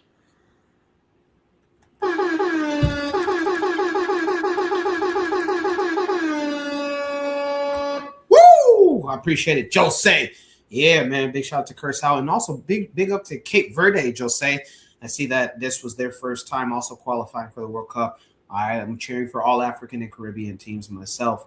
Anthony. Before we get into Anthony's shout outs, let's see here in the chat. Trigger Happy says, I need all black teams to beat colonizer teams pronto. ASAP. ASAP. And Trigger Happy says, man, shout out to Haiti. They're playing great right now, but they're losing still 0-1. Shouts out to all the black teams, especially Ghana. Lord of Slaughter says, Juneteenth, RBG. Yeah. And I don't know why, they decided to celebrate this week. Maybe, I don't know. I know that permits need to be passed, so who knows what happened. Trigger Happy also adds, watch out for France and Senegal and Ghana and England. The France and Senegal game, for those that want to pay attention, it's on Tuesday afternoon here in the United States. Wherever else you're at, check your local listings. But yeah, France and Senegal should be a game. France is being represented by Mbappe, and then Ballon d'Or winner of last year, 2025, Dembele. Man, and that should be one hell of a game, because Sadio Mane and the actual winners, not the legal winners, the actual winners of the AFCON, Senegal, is playing them. So this game actually should be one for the books. Trigger Happy says that we need a win for both African countries. All right, Anthony, shout outs. What say you? What's your shout out for this week? Okay, man. All right. First of all, shout out to you, Jackadero, for being a great host, man, which you always do a great job. You know what I'm saying? Shout out to Brother Koku, man. Shout out to all the brothers and sisters on the panel and in the chat and everybody. Shout out to Curacao and Cape Verde. You know what I'm saying? Shout out, big up to them. You know what I'm saying? And shout out to Haiti and all of the black nations in participating. You know what I'm saying? Much success to all of them. And one other thing I want to say, for all the brothers and sisters, wherever whether you African people, black people from here in America or across the world, wherever you at, I know a lot of y'all gonna be celebrating Juneteenth, and I want to say, because you have some Negroes, these FBAs, whatever, running around talking about, well, it's just for us. No, this for all black people, just like Haitian Independence Day is for all black people. You know what I'm saying? Ghana, all Independence Day for African people is for everybody, for all of us to celebrate. So if somebody come up with that bullshit, you tell them to shut the fuck up. You know what I'm saying? We all black people, we celebrating Juneteenth. It's a holiday. It's for all of us. It's us struggling, a continual struggle for independence and freedom and sovereignty for African people here and for African people everywhere. Like I said, it's for all of us. And don't listen to none of this bullshit. Oh, y'all can't celebrate yes, we can. All of us gonna celebrate that day. Everybody support us here, and we support all our brothers and sisters everywhere else. So happy Juneteenth to everybody coming up. I know I'm gonna have a good time celebrating. Everything, but peace to everybody, man, and peace to you, Jackadero, man. You always do a great show. Much love, big brother. I'm back, Jackadero. I appreciate it. Appreciate it, Anthony, Brother Bakari. Before we get into you, thank you for coming back, by the way, in the chat. Lord Slaughter, well, Koku says those matches I'm looking forward to again, those next week matches. Again, especially France and Senegal. Guys, if there's a match that should be just a back and forth game right down to the very end, whatever extra time after the 90th minute, it's France and Senegal. Again, France is spearheaded by, I'm going to call him a Cameroonian because how they say it in that Eddie Murphy movie, Coming to America, his father called, his mother named him Cassius, so I'm going to call him Cassius. His father is Cameroonian, so I'm going to call him a Cameroonian playing for France, Mbappe, and then Dembele representing, I believe, you know what, let me not act like I know, but some West African country that both of his parents belong to, but he's playing for France. And then Senegal, again, the actual winners, not the legal winners. I know there's a legality case that's coming up here this summer against Morocco and Senegal over the controversy of the AFCON final, but the actual winners of the AFCON, Senegal, is playing against them, and Sadio Mane is the captain again. Man, one hell of a match. Lord, okay, Koku says they celebrated Juneteenth this weekend. They did. I'll get more into that. Lord of Slaughter says the colonizer need to carry the last. Oh, yes, Slaughter. I beg. Oh, they make my brain need to go scatter. So yeah, I hope the colonizers get last. Koku says shout out to the Knicks. The Knicks are on the cusp of a championship. We'll get more into that here. I want to get into Bakari's shout outs, and then Trigger Happy says shout out on Juneteenth. Brazil and Haiti play Friday, June 19th in Philadelphia. So if you're around the East Coast, if you can get to Philadelphia, go and support both of your guys' African diaspora brothers. All right, we'll get more into the comments, but Brother Bakari, what shout outs do you have for this week? Okay, I'm gonna give a shout out to you starting off, Jackadero, for being a good host and replacing Koku, man. You're doing a great job. Anthony, did you fry that rabbit last week, man? I did, man. I did. It came out good too. See, you ain't had to add that part. I know it did. But anyway, hey, look, man, shout out to everybody on the panel. Shout out to the chat, man. Shout out to Shoot the Breeze, the Shoot the Breeze network. I got to get back because he had a whole network and we need to be working. But I'm glad you keep doing what you're doing, Coco, with the bitter medicine. I know you say you like Senegal, your favorite team, man. You in New Orleans. You know, one of my homeboys from New Orleans, him and his son is flying to the game in New Jersey on Tuesday to watch Senegal beat France. That's what we say, Senegal gonna beat France. He flying from New Orleans to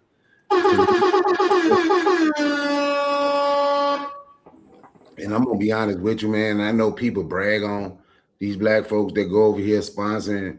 I'm gonna be honest with you, man. They ain't bragging on none of them black folks over there represent France. They could have been an African nation, represent the African nation, but we love to go represent and white people. Some white people got a way of taking everything from you, treating you any kind of which way, and still have you being loyal to them, representing them. See, we can say the Nigerians sold out for cheering for Mexico, but what about those people from the West African nations that leave and go play and help other people win? Tell them. Six of the Cape Verdeans play in the Netherlands, and they are playing for Cape Verde. Yes, tell them. I'm shouting out all the top African athletes, black African athletes that decide to stay and play in Africa and not go represent these white folks like we always do. And I yell at mate. Woo! I appreciate Brother Bakari.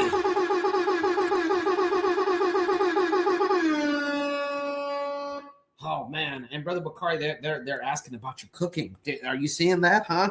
They're saying, did Anthony make rabbit again? So Anthony, Brother Bakari, what's going on? Are you guys? Yeah, Jackadero. If you could get in contact, look, I think me and Coco, we connected on IG. and Facebook.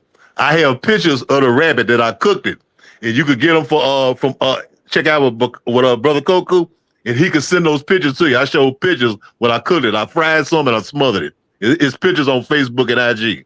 Oh man, you smothered some in that gravy with some. Did you have some biscuits go with it? Nah, that's the only thing I didn't have. I had hot water cornbread though. You had rice. Yep, yeah, and gravy. Lord. Yep. Oh God, I mean, y'all just people don't know how good that rabbit is, man. Hey, Lord of Slaughter, you right. Yeah, squirrel is good. But speaking of squirrel, since we boycotting the Asians, there's a Chinese restaurant in New York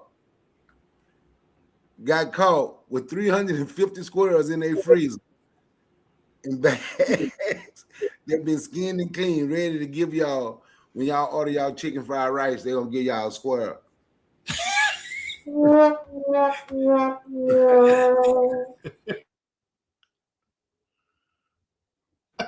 All right. As far as my shout outs, first and foremost, man, shout out to Brother Koku, man, for allowing me to reign and offer you guys the best cohesive show that I can do. But also shout out to just the entire KWAZ radio team. Man, this is one hell of a team, but this all happens because of you guys. The Bitter Medicine podcast, KWAZ radio, The Harsh Reality, our matron and her show, Brother Bakar. Man, listen, I'm gonna forget, but just know that a tree does not make a forest, right? African proverb, right? It takes all the trees to make that forest, and that's each and every one of you guys. The other shout out that I want to give is all the African and Caribbean teams that are playing in this World Cup.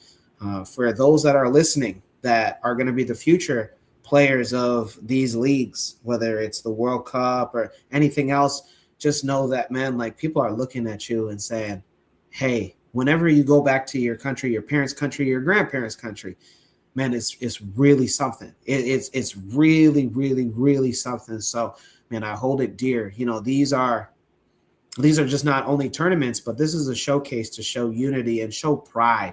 Show that Black racial pride, man. I love being Black. If Nyasai blesses me after death to come back, I want to come back Black. I don't care from where. I would love to come back as a Luo again, but man, any place, man, any place. So big shout out to all the African and Caribbean teams. And then last but not least, the reason why I'm ending the show with only 4 topics is because of the Empowerment Network, man. The Empowerment Network is the largest and best Black organization here in the Midwest, operating out of Omaha, Nebraska. But we partner with sister cities like Tulsa, Oklahoma, Houston, Texas, Kansas City, Missouri, Lansing, Michigan, Memphis, Tennessee, and everything outside and in between. Again, we partner with you, but we also do it. We do it. So we got HVAC, got real estate, whatever you name. Actually, we got somebody from Tulsa, Oklahoma that owns their own grocery store. Again, a Black guy that owns their own grocery store. If you want to get with it, get with it. You see the ticker on the YouTube in the bottom, the Empowerment Network. That's www.empoweromaha.com, the official website of the largest and strongest Black empowerment organization here in the Midwest. And did I have one more thing that I wanted to come across? Oh, Forecast. Forecast has a book, guys. If you guys don't already know, Forecast has a book. Please, I try not to beg, but go History ahead. of racism. Yeah, you heard it. So the history of racism. Yeah. The history of racism. Go on out and get that book wherever it is sold. And also, if you have independent bookstores in your city, in your town, or wherever it is that you live, and have that book. Go ahead and have them carry that book. I'm so glad that I'm going to this Juneteenth event. For those that want to know, I don't know why Omaha decided to celebrate Juneteenth a week early. I'm not sure. I know that permits, they're not always guaranteed. It says a lot about the state of things here in Omaha, but nonetheless, I do have to go to an engagement and I have to give a speech. If you're listening to my voice and you hear my voice somewhere in the building, man, go ahead, man. Come on, let's connect. Let's build. Speaking of build, Bakari, Anthony, Koku, if you're listening, I need those photos of the rabbit. One of the things is I'm trying to I'm trying to expand my my African American cuisines. I know that it's much more than just what I see for soul food. And yeah, that rabbit, I'm trying to taste that rabbit. I'm trying to taste with the gravy. And then Brother Bakari says I cooked some chicken feet a couple weeks ago. Man, come on now. Laura Slaughter says I never had no chicken feet or frog legs. I've had chicken feet before from a Liberian dish. I would love to, taste it from an African American perspective. Brother Bakari also says that frog legs good. When you eat chicken feet, you have to call them foots. Oh, okay. My bad. And them foots is good. My fault, Brother Bakari. Lord Slaughter says, and gator, but gator is like gristle. I'm not sure about gator, but who knows? Maybe one day somebody can convince me to eat some gator. Anthony says that he loves chicken feet. All right. With that being said, man, I appreciate you guys. And I thank you guys for your guys' time, because you guys could be really doing anything else. Koku, if you're listening, also, I think it's Ozuli. Man, brothers in the East Coast, the Knicks are on the verge of winning an NBA championship. I'm going to try my hardest. I have a brother in Hoboken, just across the Hudson.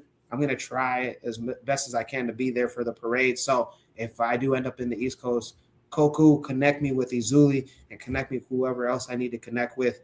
Man, let's have a time and let's try to see what we can do. My name is Jacadero, proudly filling in for Brother Koku here on Shoot the Breeze episode 245. This is the better. Everybody.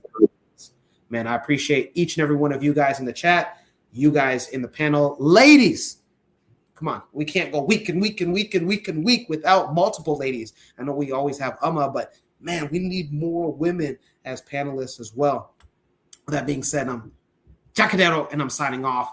We'll see you guys. Let's go.